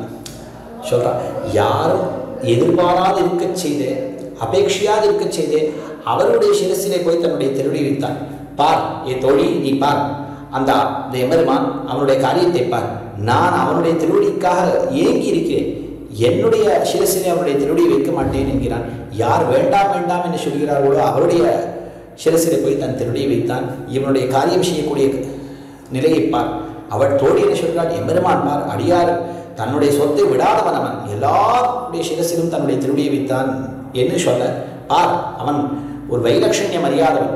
நான் வேண்டிக் கொண்டிருக்கிறேன் அவனுடைய திருவடி கிடைக்குமா கிடைக்குமா என்று, ஆனால் என்னை உபேட்சித்து வேண்டாதவர்கள் தலையிலே கொண்டு தன்னுடைய திருவடியை வைத்தானே, பார் அவன் காரியம் செய்யக்கூடியது என்று அதையும் க்ஷேபித்து சொல்கிறாள் இந்த பரகார நாயகி. அதுக்கு மேலே ஓர் தேரால் மண்ணிலந்து பாரதத்தை மாள ஊர்ந்த எம்பெருமானே இந்த பாரத யுத்தத்தை வெகு ஆச்சரியமாக நடத்தினான். அங்கே அந்த பாரத யுத்தத்திலே ஆயுதத்தை எடுக்கக்கூடாது என்று ஒரு கட்டுப்பாடு வந்து சேர்ந்தது. பரவாயில்லை, வல்லவனுக்கு புல்லு ஆயுதம், இந்த அர்ஜுனனுக்கு நாம் சாரதியாக இருப்போம், ஒரு தேரை என்று சொல்லி அந்த தேரை கொண்டே அந்த பாரத யுத்தத்தை நடத்தினான். அதிலே எதிரிகளை எல்லாம் அந்த தேர்காலிலே இட்டு அடித்தான். ஓர் தேரால் மண்ணிலங்கு பாரதத்தை மாள ஊர்ந்த, அப்படி அந்த பாரத யுத்தத்திலே அந்த எதிரிகள் எல்லாம் மாடும்படியாக அந்த தேரை செலுத்தினான் எம்பெருமான். இதெல்லாம் யார் எதற்காக செய்தது? இந்த தோழி தெரிவிக்கிறாள், ஒரு பெண் பிள்ளை அவளுடைய அவிழ்ந்த கூந்தலை அதை முடிப்பதற்காக எம்பெருமான் செய்த காரியம். அதனால் எம்பெருமான் பெண்ணின் வருத்தம் அறிபவன், அவ்வளவு காரியம் செய்தான், அந்த பாரத யுத்தத்தை நடத்தினான் என்று சொன்னார். அதெல்லாம் ஒன்றுமில்லை, ஒரு பெண் பிள்ளைக்கு இப்படி காரியம் செய்கிறானே, தன்னுடைய அடியாளான அந்த திரௌபதியினுடைய பொருளை அவிழ்ந்த கூந்தலை முடிப்பிப்பதற்காக இப்படி காரியம் செய்கிறானே என்று உலகத்தாரை மயக்குவதற்காக அவன் செய்தான். இத்தனை ஒழிய உண்மையிலேயே தன்னை ஒழிய செல்லாத குழலை விரிப்புக்கும் அவன் காண். அப்படித்தான் இவன் தன்னிடத்தில் உண்மையான பக்தி இருக்கக்கூடியவர்கள், அன்பு இருக்கக்கூடியவர்கள், அவருடைய குழலை எல்லாம் விரிந்து கிடக்கும்படியே செய்வான். என்னை அப்படித்தானே விட்டிருக்கிறான். அதனால் இவன் உதவக்கூடிய சுபாவனே கிடையாது. பெரிய இப்படி அடியார்களுக்கெல்லாம் உதவினான் என்று சொல்லி மாறு நிமிர்த்தி கொண்டிருக்கிறான். ஒரு மதம் கொண்ட யானை போல இருக்கிறான், வரையுருவின் களிறு போல இருக்கிறான். ஒரு மலை போன்ற ஒரு உருவு கொண்ட ஒரு மதம் கொண்ட ஒரு பெரிய ஒரு களிறு ஆண் யானை போல இருக்கிறான். அவனை நீ பார், அவனுடைய நிலை என்ன ஆகப் போகிறது என்பதை பார். மகளித்தை தோழி என்று தோழியை விழித்து சொல்கிறான். அவனை நான் என்ன செய்ய போகிறேன் என்னால், எந்தன் பொன்னிலங்கு முளைக்குவட்டில் பூட்டிக் கொண்டு, அவன் நன்னாக இருக்கிறான், என்னை பிரிந்தும் அவனுக்கு ஒரு நிலத்திலே எந்த ஒரு வேறுபாடும் ஏற்படவில்லை, நன்னாக இருக்கிறான். ஆனால் அவனை பிரிந்து நானும் அப்படியே வைவர்ணியத்தை அடைந்திருக்கிறேன். நிலமெல்லாம் போய்விட்டது, என்னுடைய பளபளப்பே போய்விட்டது, அப்படியே வெளுத்து போயிருக்கிறது என்னுடைய உடம்பு. எந்தன் பொன்னிலங்கு முளை, நன்னாக இருந்த என்னுடைய உடம்பு அப்படியே வெளுத்து போய்விட்டது. அப்படிப்பட்ட எந்தன் பொன்னிலங்கு முளைக்குவட்டில் பூட்டிக் கொண்டு அவனை நான் என்னிடத்திலே அகப்படுத்தி போகாமை வல்லேனாய் புலவி எய்தி, பூட்டிக் கொண்டு போகாமை வல்லேனாய், அவனை என்னிடத்திலேயே அகப்படுத்தி கொண்டு இங்கிருந்து அவனாலே கால் பெயர்ந்து போக முடியாமல் செய்ய வேண்டும்.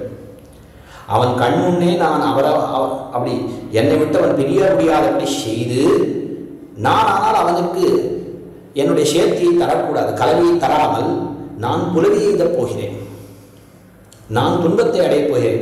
அவனை இங்கிருந்து போக முடியாமல் செய்து விடுவேன், அவன் இங்கேயே இருக்கும்படியாக செய்வேன். ஆனால் நான் அவனோட சேரமாட்டேன். அவனோட சேராமல் நான் மிகுந்த துன்பத்தை புலவியை அடைவேன், துன்பத்தை அடைவேன். நான் அவனோடு சேராமல் தான் நிச்சயமாக துன்பம் தான் ஏற்படும். அப்படி ஒரு துன்பத்தை நான் அடைவேன். நான் அடையக்கூடிய துன்பத்தை கண்டு அவனும் துன்புறும்படியாக நான் செய்வேன். ஏன் இந்த துன்பம் பரவாயில்லை, ஏனால் இப்பொழுது இவனோடு சேர்ந்து பிற்பாடு அவனை பிரிந்தால் அது மிகவும் துன்பத்தை தரும். அந்த துன்பம் என்னாலே பொறுக்க முடியாது. அப்படி நான் புலவி எய்தப் போகிறேன். அவனை இந்த இடத்திலேயே அகப்படுத்தி வைத்து இங்கிருந்து போக முடியாமல் செய்து அவன் கண் முன்னே அவனை பிரிந்திருந்து நான் எத்தனை துன்பத்தை பட்டேனோ அத்தனை துன்பத்தையும் இப்பொழுதே நான் படுவேன். அவனுக்கு அந்த அனுபவத்தை தருவேன் நான். இதெல்லாம் ஆனால் ஒரு கண்டிஷன். வல்லேனாய் போகாமை வல்லேனாய், என்னால் அது செய்ய முடியணுமே. இந்த பரகாரனாக்கி சொல்லும் பொழுதே சொல்கிறார், எனக்கு அவ்வளவு அவனை அதாவது அந்த தோழியும் சொல்கிறாள், நீ இதெல்லாம் சொல்லுவே, அவன் வந்தால் உடனே அவன் பின்னோடே உன்னுடைய மனது போய்விடும், நீ அவன் பின்னோடே சென்று விடுவாய், உனக்கு இத்தனை தைரியம் எல்லாம் கிடையாது, வாஸ்தவம்தான் அப்படி கிடையாது, ஆனால் என்ன செய்ய, அப்படி முடிந்தால் வல்லேனாய் என்று அதான் தெரிவிக்கிறார். போகாமை வல்லேனாய் புலவெய்தி என்னில் அங்கமெல்லாம் வந்து இன்பம் எய்த, என்னுடைய அங்கங்கள் எல்லாம் என்னிடத்திலே வந்து ஒடுங்க வேண்டும். அப்படியே நான் என்ன செய்வேன், அவனோடு சேராமல் இருந்தால் மிகவும் துன்பத்தை அடைந்து, அவனோடு சேராமல் இருந்தால் என்னாலே தரிக்கவே முடியாது. அதுதான் பரமபக்தி என்பது. பரபக்தி என்பது எம்பெருமானை பிரிந்தால் துன்பம் என்று இருக்கக்கூடிய நிலை பரபக்தி. எம்பெருமானை பிரிந்தால் தரிக்க இயலாது என்கிற ஒரு நிலை அடைந்தால் அதுதான் பரமபக்தி. ஆக புலவியெய்தி என்பது எம்பெருமானோடு சேராமல் துன்பத்தை அடைவது, அது பரபக்தியை தெரிவிக்கிறது. அதற்கு மேலே என்னில் அங்கமெல்லாம் வந்து இன்பம் எய்த, என்னுடைய அங்கங்கள் எல்லாம் என்னிடத்திலேயே வந்து ஒடுங்கும்படியாக, அதாவது அந்திம காலம் வந்துவிட்டது, அங்கங்கள் எல்லாம் ஒன்றாக ஒடுங்குகின்றன, அப்படிப்பட்ட ஒரு நிலை எய்தும், அப்படிப்பட்ட நிலையை நான் அடைவேன். அதுதான் பரமபக்தி தலையெடுத்தல். எம்பெருமானை பிரிந்து அப்படியே முடிந்து போகும்படியான ஒரு நிலை. அப்பொழுது என்னுடைய அங்கங்கள்லாம் வந்து என்னிடத்தை ஒடுங்கிவிடும். என்னில் அங்கமெல்லாம் வந்து இன்பமெய்த என்று சொன்னால் நான் முடியப் போகிறேன், இனிமேல் எனக்கு என்னுடைய பிராணனை நான் விடப் போகிறேன், இனிமேல் எனக்கு துன்பம் என்பதே கிடையாது, நான் இன்பத்தை எய்தப் போகிறேன் என்று சொன்னார். ஆனால் அந்த ஆரம்பத்திலே தெரிவித்தேன் ஒரு ட்விஸ்ட் என்று. நம்மாழ்வார் மின்னடை மறவார் என்கிற என்கிற திருவாய்மொழியிலே ஊடினார் எம்பெருமானுடைய, ஆனால் நின்று ஊடினார். 10 பாசுரங்கள் ஊடல் பாசுரங்களாக சென்றன. அப்படி இந்த மின்னடை மறவார்ல, ஆனால் அப்படி ஒரு ஊடக்கூடிய அளவுக்கு ஒரு திண்மை இந்த பரகால நாயகியுடைய உள்ளத்திலே இல்லை. மிகவும் மெல்லியலாள் இவள், மென்மையான சுபாவம் படைத்தவள். இப்படி நான் ஊடப்போகிறேன் என்று சொன்னாலே ஒழிய இன்பமீத எப்பொழுதும் இது இவள் சொல்கிறாள். இது எப்பொழுதும் எம்பெருமான் உடனே இந்த தோழி சொன்னாள், நீ இதெல்லாம் சொல்லுவேடி, எம்பெருமான் வந்தால் நீ உடனே அவன் பின்னே போய்விடுவாய், இல்லை நான் எப்பொழுதும் இப்படி உறுதியோடு இருக்கப் போகிறேன் என்று சொன்னாள். ஆனால் என்ன ஆயிற்று தெரியுமா, எப்பொழுதும் நினைந்து உருகி இருப்பன். ஆனால் தோழி, நான் என்னமோ சொன்னேனே, இதை நினைத்தாலேயே நான் அப்படியே உருகி போய்விடுகிறேனே, நினைந்து உருகி இருப்பன்.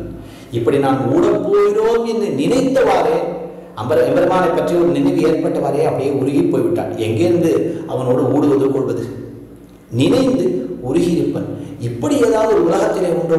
இப்பொழுதுதான் நான் ஊடப்போகிறேன் என்று சொன்னாய், இப்பொழுது உடனே என்னால் ஊட முடியாது, அப்படியே உருகி போய்விட்டேன் என்று சொல்கிறாயே, என்னது இது, ரொம்ப ஆச்சரியமாக இருக்கிறது, இப்படியும் உலகத்திலே உண்டோ என்று கேட்டாள் இந்த தோழி.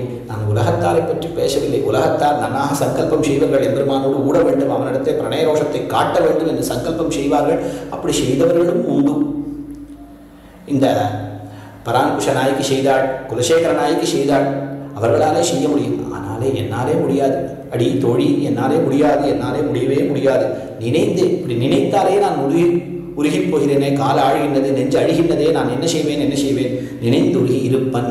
நானே, இது நான் தான், மற்றவர்களாலே இப்படி இருக்க முடியாது, நான் தான் வாஸ்தவம், உலகத்தில் இப்படி காண கிடைக்காது, என்னிடத்திலே தான் இது காண கிடைக்கும் என்று இந்த தோழி வருத்தத்தோடு சொல்கிறாள். பார்த்தான், இவள் ஊடப்போகிறேன் என்று சொன்னாள் இந்த பரகால நாய்க்கு. ஐயோ, இவள் ஊடினால் நமக்கு முகம் காட்டாதிருந்தால் ஐயோ நம்மால் தரிக்க முடியாது என்று எம்பெருமான் ஓடோடி வர இருக்கக்கூடும். ஆனால் இவளாலே ஊடவும் முடியவில்லை, அப்படியே உருகி போய்விட்டாள். சரி, இவளெல்லாம் இவளுடைய பிரகதி மிகவும் மென்மையான பிரகதி, இவளை நன்னாக ஏமாற்றி விடலாம், இவளுக்கு ஷடக்கென முகம் காட்ட வேண்டாம் என்று எம்பெருமான் ஷடக்கென வரவில்லை. உடனே எம்பெருமானை பார்த்து இந்த பரகால நாயகி தெரிவிக்கிறாள், எம்பெருமானே,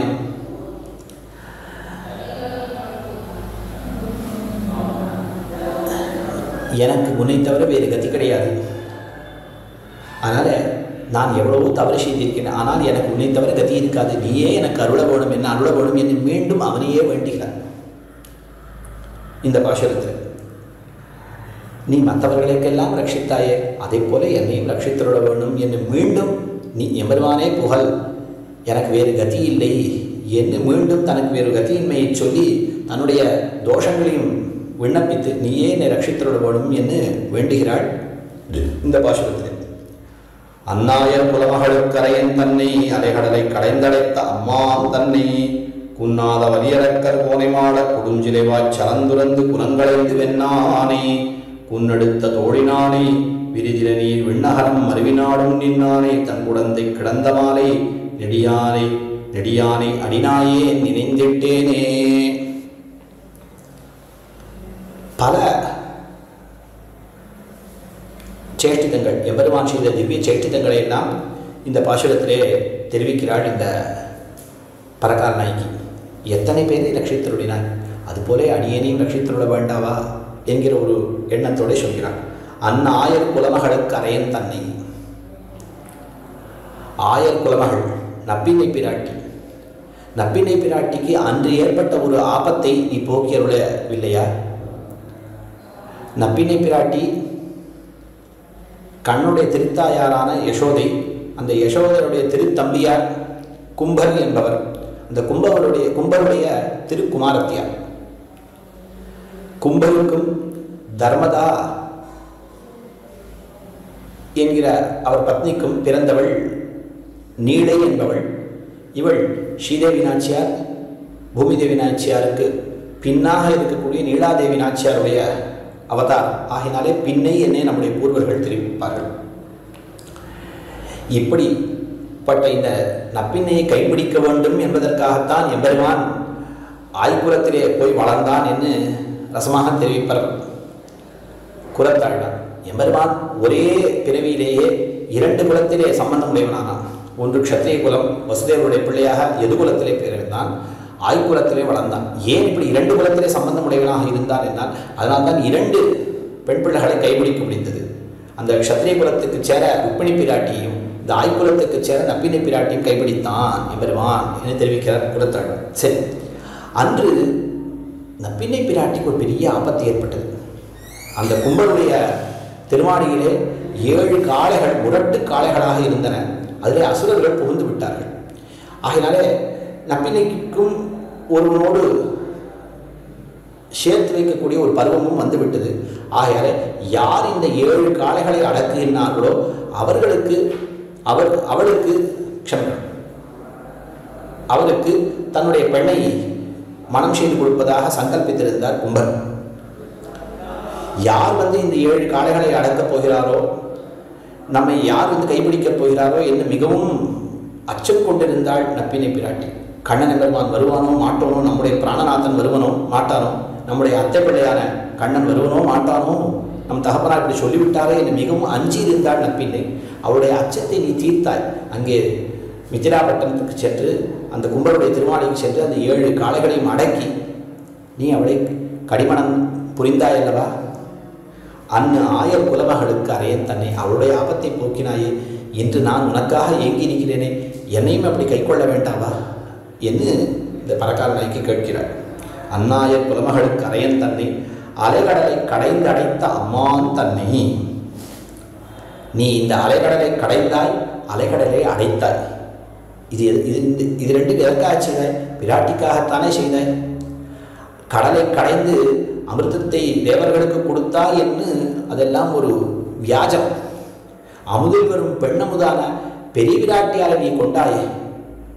பஷ்யதாம் சர்வதேவானாம் யயோ அக்ஷஸ்தலம் ஹரேஹேன்னு அந்த கடலை திருப்பார்களிலிருந்து தோன்றியவனான பிராட்டி எல்லா தேவதைகளும் பார்த்து கொண்டிருக்க செய்தே புருஷோத்தமனான உன்னுடைய திருமார்களை ஏறவில்லையா? அப்படிப்பட்ட அந்த பெரிய பிராட்டியாரை அடைவதற்காகத்தான் இந்த காரியத்தை செய்தாய். அலைகடலை கடைந்தாய். கடலை கடைந்தது பிராட்டிக்காக. அந்த கடலை அடைத்தது லங்கையிலே சிறையிருந்த பிராட்டியை ரட்சிப்பதற்காக அந்த சமுத்திரத்திலே நீ அணையை சமைத்து அக்கறைப்பட்டு பிராட்டியை நீ கை கொள்ளவில்லையா? அதனால்தான் இந்த 2 அபதானங்களையும் சேர்த்து தெரிவிக்கிறார் ஆளவந்தா ஸ்தோத்திரத்திலே.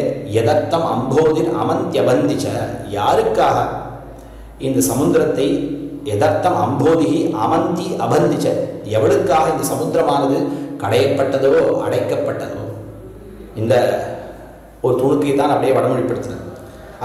அப்படி அலைகடலை கடைந்து அடைத்த அம்மான் எம்பெருமான். பிராட்டி அடைவதற்காக திருப்பார்கடலை கடைந்தாய், பிராட்டி அடைவதற்காக அந்த சமுத்திரத்திலே அணையை கட்டினார். எனக்காக நீ இப்பொழுது கடலை கடைய வேண்டாம், ஒரு அணையை சமைக்க வேண்டாம், நீ காட்சி தந்தால் போதுமே. அலைகடலை கடைந்தடைத்த அம்மான் தன்னை குன்னாத வலியறக்கர் கோனைமாள கொடுஞ்சிறைவா சரந்துறந்து குலங்கடைந்து வெண்ணானே. இந்த பிராட்டியை கவர்ந்து சென்னானே அந்த ராவணன், அவனை நீ அழித்தாய் அல்லவா? பிராட்டிக்காகத்தானே அந்த அவனை நீ அழித்தாய். குன்னாத வலி அரக்கர், குன்னாத வலி அரக்கர் ராட்சசர்களுக்கெல்லாம் தலைவனாக இருக்கிறான். அவனுடைய வலிமை இருக்கிறதே குன்னாத வலிமை. ஏதோ அபியாசம் செய்து பயிற்சி செய்து வந்த ஒரு வலிமையானால் அது ஒரு காலத்திலே கொன்னும். ஆனால் தேவதைகளை நோக்கி தவம் செய்து அந்த வரத்தினாலே அடைந்த பலமாகியாலே அது குன்னவே இல்லை. அப்படிப்பட்ட குன்னாத வலியுடைய அந்த அரக்கர்களுக்கெல்லாம் தலைவனாக இருக்கக்கூடியவன் ராவணன். அந்த குன்னாத வலியரக்கர் கோணான் அந்த ராவணன் மாள அவன் அழியும்படியாக கொடுஞ்சிறைவா சரந்துறந்து, கொடுமையான வில், அந்த வில்லின் மூலமாக இந்த பானங்களை எல்லாம் நீ செலுத்தினாய், சரங்களை துறந்தாய். தீப்த பாவக சங்காஷகின் என்று நெருப்பை கக்குவதாக அந்த பானங்கள் எல்லாம் புறப்பட்டன. ஏன் அவைகள் அப்படி ஒரு கொடுமையாக இருந்தன என்றால் பெருமாளுடைய கையில் இருக்கக்கூடிய வில்லிலிருந்து புறப்பட்டன. அந்த வில்லே கொடுமையான வில், எதிரிகளை அழிக்கக்கூடியது. கொடுஞ்சிறைவா சரந்துறந்து குலம் களைந்து வெண்ணானே. அந்த ராட்சச குலத்தையே முழுமையாக பெருமான் அழித்தான். அதாவது இவன் செய்த ஒரு கொடிய காரியம், இந்த ராவணன் செய்த ஒரு கொடிய காரியம், அவனோடு சேர்ந்தவர்கள் எல்லாரும் அழியும்படியாக ஆயிற்று. ஒரு வைஷ்ணவன் நல்லவனாக இருந்தால் அவனுக்கு அனுகூலராக இருக்கக்கூடியவர்கள் அனைவரும் எப்படி உஜ்ஜீவனத்தை அடைந்து போவார்களோ அப்படி ஒருவன் அபச்சாரம் செய்தான் ராவணன். அவனுக்கு யாரெல்லாம் சககாரியாக இருந்தார்களோ அத்தனை பேரும் அழிந்தார்கள். அந்த குலத்தையே பெருமான் அழித்தான். குலம் களைந்து கேட்கிறான். இங்கே விபீஷணாழ்வானுக்கு ஒரு அழிவும் ஏற்படவில்லையே, அவன் நன்னாக இருந்தானே, அவனுக்குத்தானே பெருமாள் ராஜ்யத்தை கொடுத்தார். என்னால் பெருமாள் விபீஷணாழ்வானை ராட்சச குலத்தைச் சேர்ந்தவன் என்னே நினைக்கவில்லை, பெருமாளும் நினைக்கவில்லை, விபீஷணாழ்வானும் தன்னைத்தான் ராட்சசனாக நினைக்கவில்லை, ராவணனும் அப்படி நினைக்கவில்லை. விபீஷணாழ்வான் தன்னை பெருமாள் கோஷ்டியைச் சேர்ந்தவனாகத்தான் நினைத்தான். பெருமாள் இருக்கும் இடத்திற்கு வந்து சேர்ந்து விட்டான். அதனால்தான் எவ்வளவோ ராவணனுக்கு நல்லது சொல்லி பார்த்தான், அவன் கேட்கவில்லை. ஆகையாலே பெருமாள் இருக்கும் இடத்திற்கு வந்து விட்டான். ஆஜகாம முகூர்த்தேன வந்தான்னு சொன்ன, பெருமாள் இருக்கும் இடத்து எத்தனாம சலக்ஷணா, பெருமாள் இருக்கும் இடத்திற்கு வந்தான்னு சொன்ன, பெருமாள் இருக்கும் இடத்திற்கு போகலான்னு சொல்ல வந்தான். வால்மீகி தங்கள் கோஷ்டியோடு சேர்த்துக் கொள்கிறான், பெருமாளும் தங்கள் கோஷ்டியோடு சேர்த்துக் கொண்டார். குகப்பெருமாளோடு 5 சுக்ரீவ மகாராஜரோடு 60 உம்மோடு 70 என்று நம்முடைய தம்பிகளிலே ஒருவராக பெருமாள் நினைத்தார். விபீஷணாழ்வானும் அந்த கோஷ்டியை சேர்ந்தவனாகவே அவன் நினைக்கவில்லை. ஏ ராட்சசனே என்று தன்னுடைய தமையனை பார்த்து தெரிவிக்கிறார்.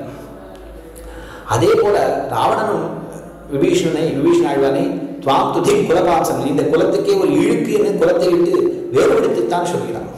ஆகையினாலே அந்த துஷ்டர்களாக இருக்கக்கூடிய ராட்சசர்கள் அனைவரையும் அந்த குலத்தையே அழித்தான் எம்பெருமான். விபீஷணாழ்வான் அந்த ராட்சச குலத்தவனாகவே எம்பெருமான் கருதவில்லை. அப்படி சரம் துறந்து குலம் களைந்து வெண்ணான். எம்பெருமான் ஜெயித்தான், வென்றான். அதாவது வெற்றி என்றால் எப்படி இருக்க வேண்டும்னா எதிரிகளுக்கு நாசம் ஏற்பட வேண்டும், நமக்கு துளி கூட ஒரு தோல்வியே இருக்கக்கூடாது. அவனுடைய கண்ணை நான் போட்டுவிட்டேன் அப்படின்னு ஒருத்தன் மாறை தட்டி கொண்டு சொல்வான். அவனுடைய ஒரு கையை நான் துண்டித்து விட்டேன், இவனுக்கு 2 கைகளுமே துண்டிக்கப்பட்டிருக்கும். அது ஒரு வெற்றியா? அந்த ராட்சசர்களை அழித்தான். ஆனால் இந்த வானர சேனையிலே ஒருவருக்கும் ஒரு நலிவும் ஏற்படாமல் எம்பெருமான் வென்றான். அத்தனை பேரையும் உயிர்ப்பிக்க செய்தான். ஆகினாலே நன்னாக வென்னவன். இதெல்லாம் யாருக்காக செய்தான் எம்பெருமான்? ஒரு பிராட்டிக்காகத்தானே நீ செய்தாய். ஒரு பிராட்டி அடைவதற்காக உனக்காக நான் அந்த பிராட்டி போல ஏங்கிக் கொண்டிருக்கிறேன், என்னையும் நீ ரட்சித்துவிட வேண்டும்.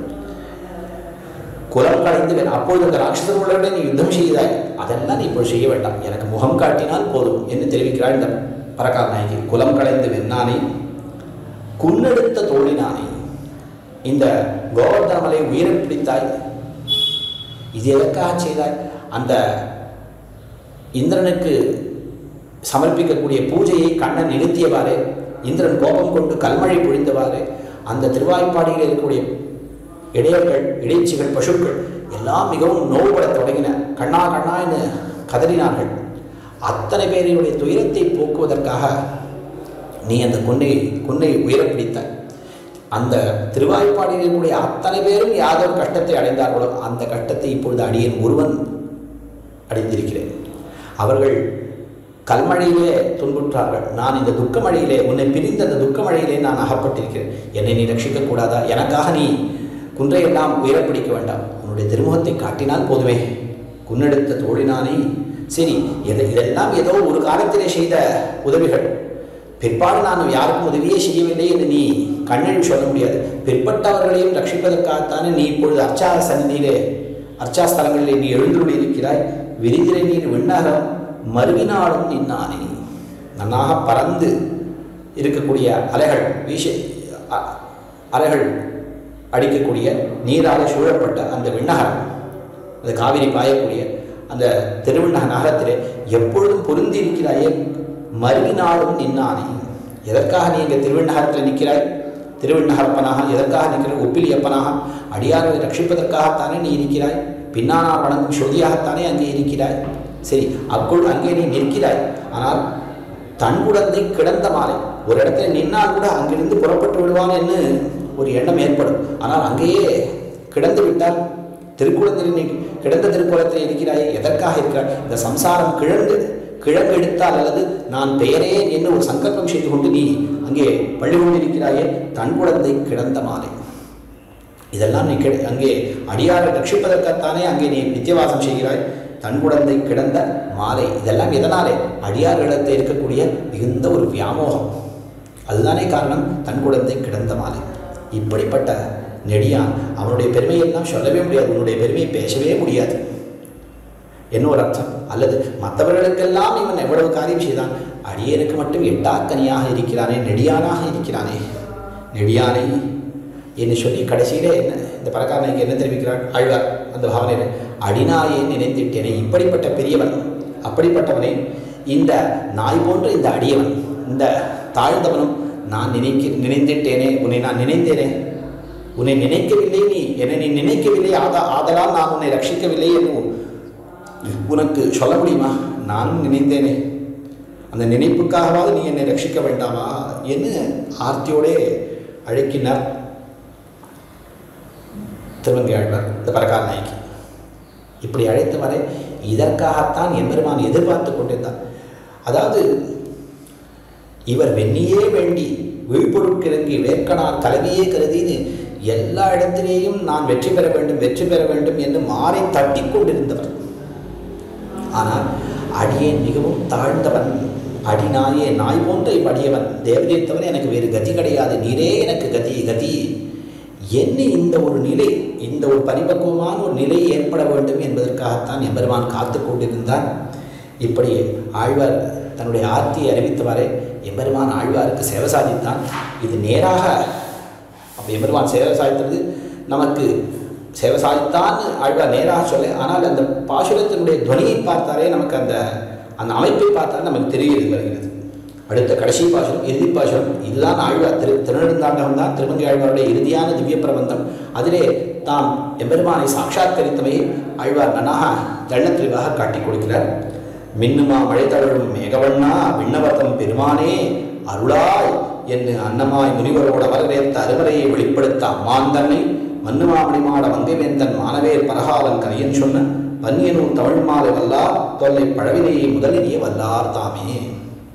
இங்கே ஆழ்வார் எம்பெருமானை பார்த்து நேரே விழித்து தெரிவிக்கிறார். அருளாய் மின்னுமா மழை தவழும் மேகவண்ணா விண்ணவர்த்தம் பெருமானே அருளாய் என்று ஆழ்வார் தெரிவிக்கிறார். கீழ்ப்பாசுரத்திலே எல்லாம் படற்கையாக இருந்தது, பரோட்ச நிர்தேசம், அதாவது தேர்ட் பர்சனாக சொன்னார். அன்னாயர் குலைமகளுக்கு அரையன் தன்னை, அரைகடலை கடைந்தெடுத்த அம்மான் தன்னை என்று இப்படி பாசுரம் பாடியவர்.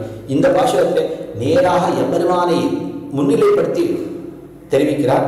மின்னுமா மழைத்தகழும் மேகவண்ணா விண்ணவர்த்தம் பெருமானே அருளாய். ஆகையினாலே என்ன தெரிகிறது? எம்பெருமான் ஆழ்வாருக்கு முகம் காட்டினான் என்று தெரிகிறது. ஆக அந்த எம்பெருமான் முகம் காட்டியவரே அவனை பார்த்து அழைக்கின்றார். மின்னுமா மழை தவழும் மேகவண்ணா. ஆஹா, என்ன அழகான திருமேனி, மேகம் போன்ற திருமேனி படைத்தவனே, மேகம் போன்ற நிறம் கொண்ட திருமேனி படைத்தவனே மேகவண்ணா. மின்னுமா மழை தவழும் மேகவண்ணா. நன்னாக மின்னலிட்டு அந்த மேகங்கள் நன்னாக மழையை பொழியக்கூடியதான அப்படிப்பட்ட ஒரு மேகம் போன்ற ஒரு திருமேனி நிறம் கொண்டவனே என்று தெரிவிக்கிறார். நன்னாக மின்னி இடிமுழக்கமிட்டு ஒரு இந்திரதனுஷ் இதோடு கூடியிருக்கக்கூடியதான ஒரு மேகம், அது போன்ற ஒரு அழகான ஒரு திருமேனி காந்தி உடையவனே என்று. ஒன்று வண்ணம் என்னால் காந்தி உடையவன், அல்லது மேகம் எப்படி நீரை பொழியுமோ அதுபோல அடியார்களுக்கு உதவக்கூடியவனே, விண்ணவர்த்தம் பெறுவானே, நித்திய சூரியர்களுக்கு நாயகனாக இருக்கக்கூடியவனே என்று. அதாவது ஆழ்வார் தொடக்கத்திலேயும் இந்த திருநந்தாளம் தொடக்கத்திலேயும் மணிகுருவில் பூதமைந்தாய்னு ஆரம்பித்தார். எம்பெருமானுடைய திவ்யமங்கல விக்கிரகத்திலேயே தான் ஆரம்பித்தார்.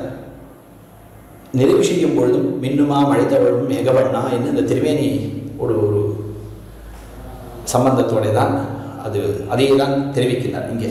ஆக திருவேணியிலே எம்பெருமானுடைய திவ்யமங்கல விக்கிரகத்திலே மிகவும் ஈடுபட்டவர்கள் என்பது நன்றாக தெரிகிறது. சரி, இப்படிப்பட்ட அந்த திருமேனி அழகை நித்தியசூரிகள் சதா பஷ்யந்தி சூரியகான்னு அவர்கள் நித்தியமும் அனுபவிக்கும்படி செய்தவனே, விண்ணவர்த்தம் பெருமானே, அவர்களை நீ ரட்சிக்கிறாயே, அதெல்லாம் துவம் மீனபானீய நயன தெரிவிப்பர் பட்டர். அதாவது மீனுக்கு தண்ணீர் வார்ப்பது போல, மீன் அது ஜலத்திலேயே இருக்கிறது, அதற்கு தண்ணீர் வார்த்தால் அது ஒரு பெருமையா? அவர்கள் உன்னை எப்பொழுதுமே அனுபவித்துக் கொண்டிருக்கிறார்கள், அவர்களுக்கு நீ சேவை சாதிப்பது பெரிய விஷயம் அல்ல. ஆனால் உன்னை பிரிந்து அப்படியே வாடி ஒரு நீர்ச்சாவி போல, ஒரு நீர்ச்சாவியாக ஒரு பயிர் போலே நான் இருக்கிறேன். எனக்கு தேவரை அருள வேண்டும், அந்த ஒரு பாட்ட மழையை அடியனிடத்திலே பொழிய வேண்டும், இந்த கருணை மழையை அடியனிடத்திலே பொழிய வேண்டும். மின்னுமா மழைத்தவள் மேகவண்ணா, உன்னுடைய திருமையை நான் பார்க்க வேண்டும்னு ஆசைப்படுகிறேன். அடியன் இந்த சம்சாரத்தில் மிகவும் ஆர்த்தியோடு இருக்கக்கூடிய எனக்கு தேவரை அருள வேண்டும். விண்ணவர்த்தம் பெருமானே அருளாய், தேவரை அருள வேணும் என்று அருளை வேண்டி நிற்கிறார். எம்பெருமான் காட்சி தரவே உன்னுடைய அருள்தான் எனக்கு புகழ், இதை தவிர எனக்கு வேறு புகழே இல்லை என்று தெரிவிக்கிறார் ஆழ்வார். அருளாய் என்று அன்னமாய் முனிவரோடு அமர்வேத்த அருமறையை வெளிப்படுத்த அம்மான் தன்னை தனக்கு அருள் புரிந்தான் எம்பெருமான் என்பதை ஒரு சூச்சகமாக காட்டுகிறார். அதாவது அன்று இந்த வேதத்தை எல்லாம் இழந்த காலத்திலே பிரம்மதேவன் இரவு பொழுதிலே வேதத்தை பறிகொடுத்தான். ரஜோகுணம் தமோகுணம் மேலிட்டு அந்த ரஜோகுணம் தமோகுணம் அதுவே ஒரு உருவெடுத்தா போல வந்தவர்கள் இந்த மதுகைழவர்கள் வேதத்தை பறித்து கொண்டு சென்றார்கள்.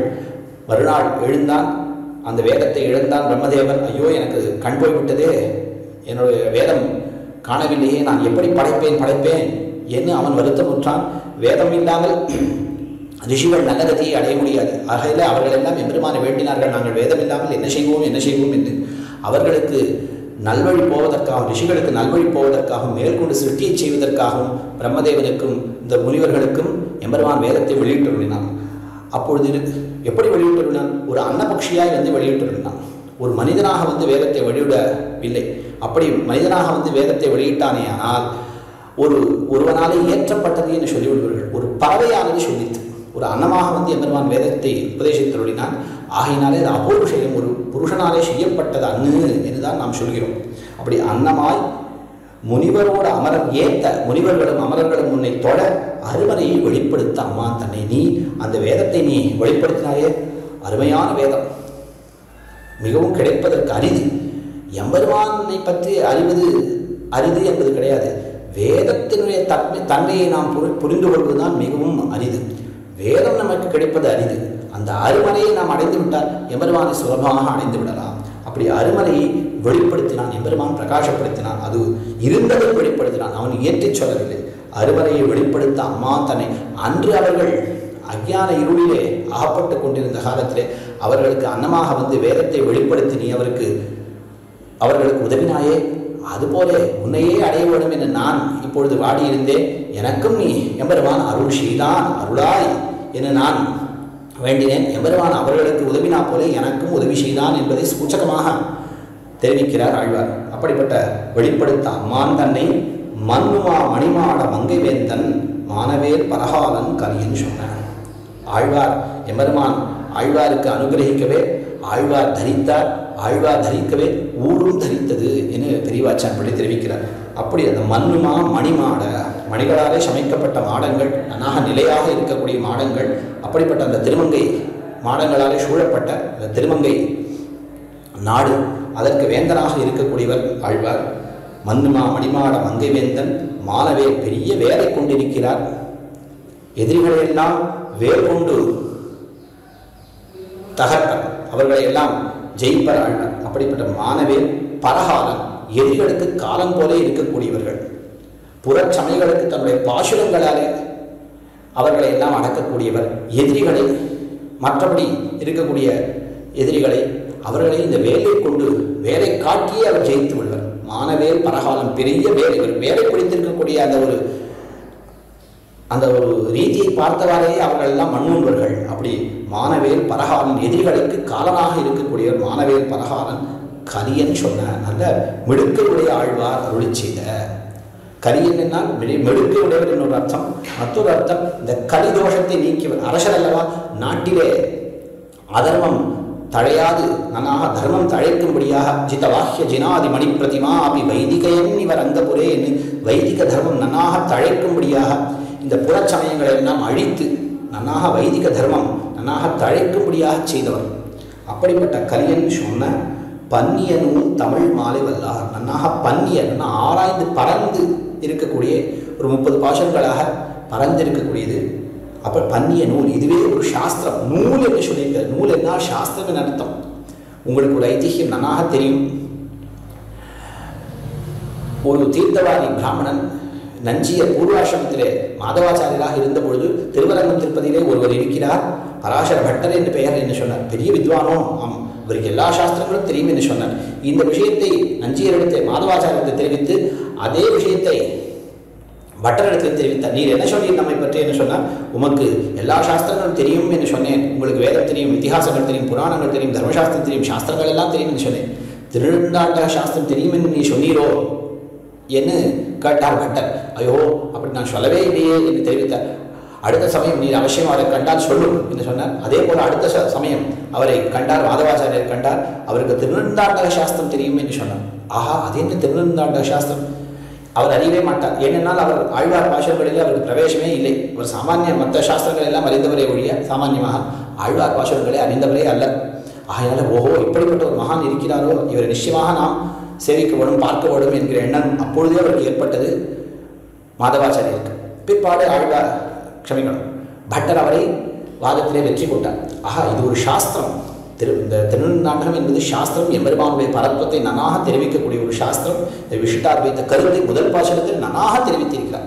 முன்னுரு பின்னுரு என்னெல்லாம் அந்த பொன்னுரு என்று சொல்லி, முன்னுருன்னு சொல்லி இந்த கண்ணுக்கு தோன்றக்கூடிய இந்த அச்சித் பதார்த்தங்களை சொல்லி, பின்னுருன்னு சொல்லி இந்த ஆத்ம தத்துவத்தை சொல்லி, பொன்னுருன்னு சொல்லி எம்பெருமானுடைய ஸ்வரூபம், திவ்யாத்ம ஸ்வரூபம் அது அதற்கு காட்டிலும் விலட்சணமானது என்று பொன்னுரு, பொன் போல மிகவும் ஸ்பிருகணியமானது என்று முதல் பாசுரத்திலேயே அந்த போக்தா போக்கியம் பிரேரிதாரம் என்ற இந்த வேதம் எப்படி தெரிவித்ததோ, போக்கிய வஸ்துக்கள் அதை அனுபவிக்கக்கூடியதான போக்தா அந்த ஆத்ம வஸ்து இவைகள் எல்லாம் தூண்டுபவனான எம்பெருமான் பிரேரிதா. அதே போல இங்கேயும் முன்னுரு பின்னுரு மணியுருன்னு 3 தத்துவங்களையும் பிரித்து, சித்து அச்சித்து ஈஸ்வர தத்துவத்தை பிரித்து அழகாக ஆழ்வார் சொன்னார். ஆக இது ஒரு பெரிய சாஸ்திரம். மேலேயும் பல விஷயங்கள் சொல்லப்பட்டன. எம்பெருமான் தான் பரதத்துவம், இந்த திரிமூர்த்தி சாமியத்தை எல்லாம் நீக்கி எம்பெருமான் தான் பரதத்துவம் என்னெல்லாம் அழகாக அந்த சரீராத்ம பாவம் எல்லாம் அழகாக காட்டினார். அப்படிப்பட்ட இது ஒரு நூல், பன்னிய நூல், பெரிய சாஸ்திரம். ஆனால் சாஸ்திரம் என்னால் மிக கடினமான அந்த ஒரு வடமொழியிலே இல்லாமல் தமிழிலே, இனிமையான தமிழ் மொழியிலே இருக்கக்கூடியது. ஒரு ஐதிஹ்யம் சொல்வர்கள், ஒரு ஸ்ரீஜெயந்தி புறப்பாடு, கண்ணனும் நம்பெருமான் திருவரங்கம் திருப்பதியிலே அது ஸ்ரீஜெயந்தி புறப்பாடு. ஸ்ரீஜெயந்திக்கு கண்ணன் பெருமான் எழுந்துள்ளுவன், நம்பெருமான் எழுந்துள்ளுவர். அப்பொழுது பூர்வாச்சாரியர்கள் காலம் முதலியாண்டானும் வங்கிப்புறத்து நம்பியும் பெருமாளை மங்களாசாசனம் செய்ய சென்றிருக்கிறார்கள். 2 பேரும் சேர்ந்து இருந்து ஒரு பெருமாளை திருவடி தொழுகினார்கள். ஷடக்கென பார்த்தால் வங்கிப்புறத்து நம்பியை காணவில்லை. முதலியாண்டான் அருகிலே இருந்தவர் அங்கிருந்து சென்று அங்கே எதிர்ப்புறம் நிறைய ஆய்ச்சிகள் இருந்தார்கள், அங்கே சென்று விட்டார். சிறிது நாள் கழித்து மீண்டும் முதலியாண்டார் இடத்திலே வந்து சேர்ந்தார். என்ன, சிறிது நாள் காணவில்லையே என்று கேட்டார். இதே அப்புறம் ஆய்ச்சிகள் இருந்தார்கள், இடைச்சிகள் இருந்தார்கள். கண்ணனுக்கு எப்பொழுதுமே இடைச்சிகள் இடத்திலே நோக்கு அதிகமாக இருக்கும். ஆகையால் அங்கே சென்னால் பெருமானுடைய கட்டாட்சம் மேலே படுமே என்று நான் அங்கே சென்னேன் என்றார்.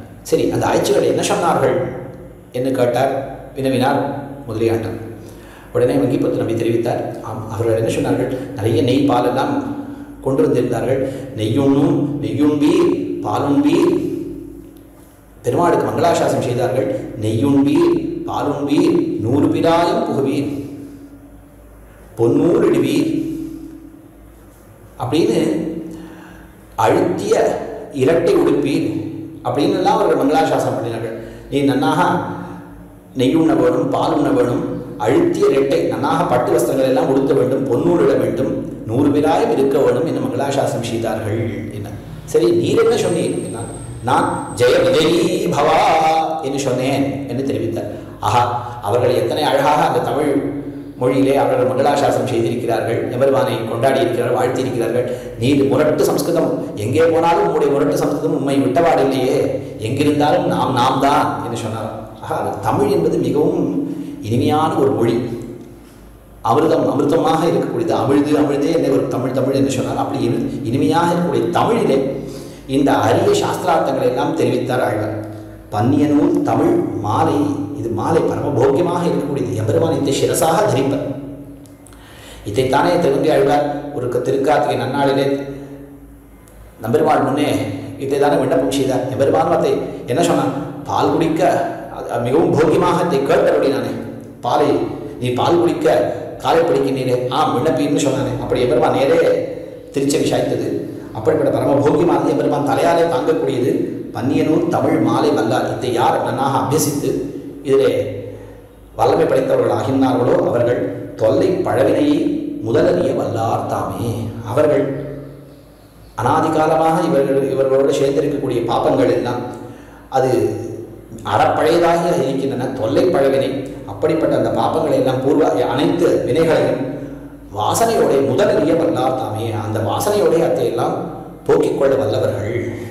அவர்கள் அனைத்து பாவங்களிலிருந்தும் விடுபடுவார்கள் என்று சொல்லி இந்த திருநெடுந்தாண்டக இந்த திவ்ய பிரபந்தத்தை பூர்த்தி செய்கிறார் திருமங்கை ஆழ்வார்.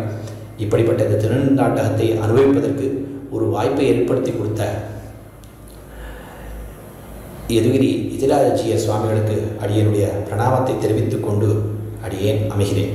ஸ்ரீமதே ரம்யஜாமாத்ரு முனீந்திராய மகாத்மனே ஸ்ரீரங்கவாசினே பூயான் நித்யஸ்ரீ நித்யமங்கலம்.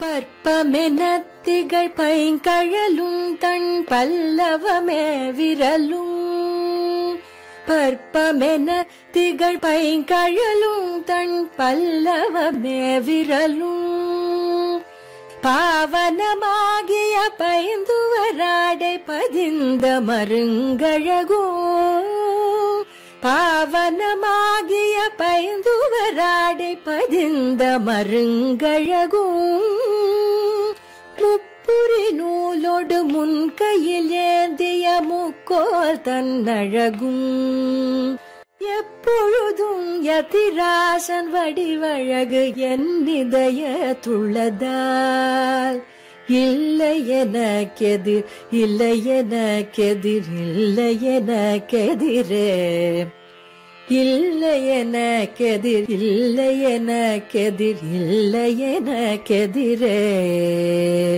இல்லை எனக்கெதிரே, இல்லை எனக்கெதிரே, இல்லை எனக்கெதிரே.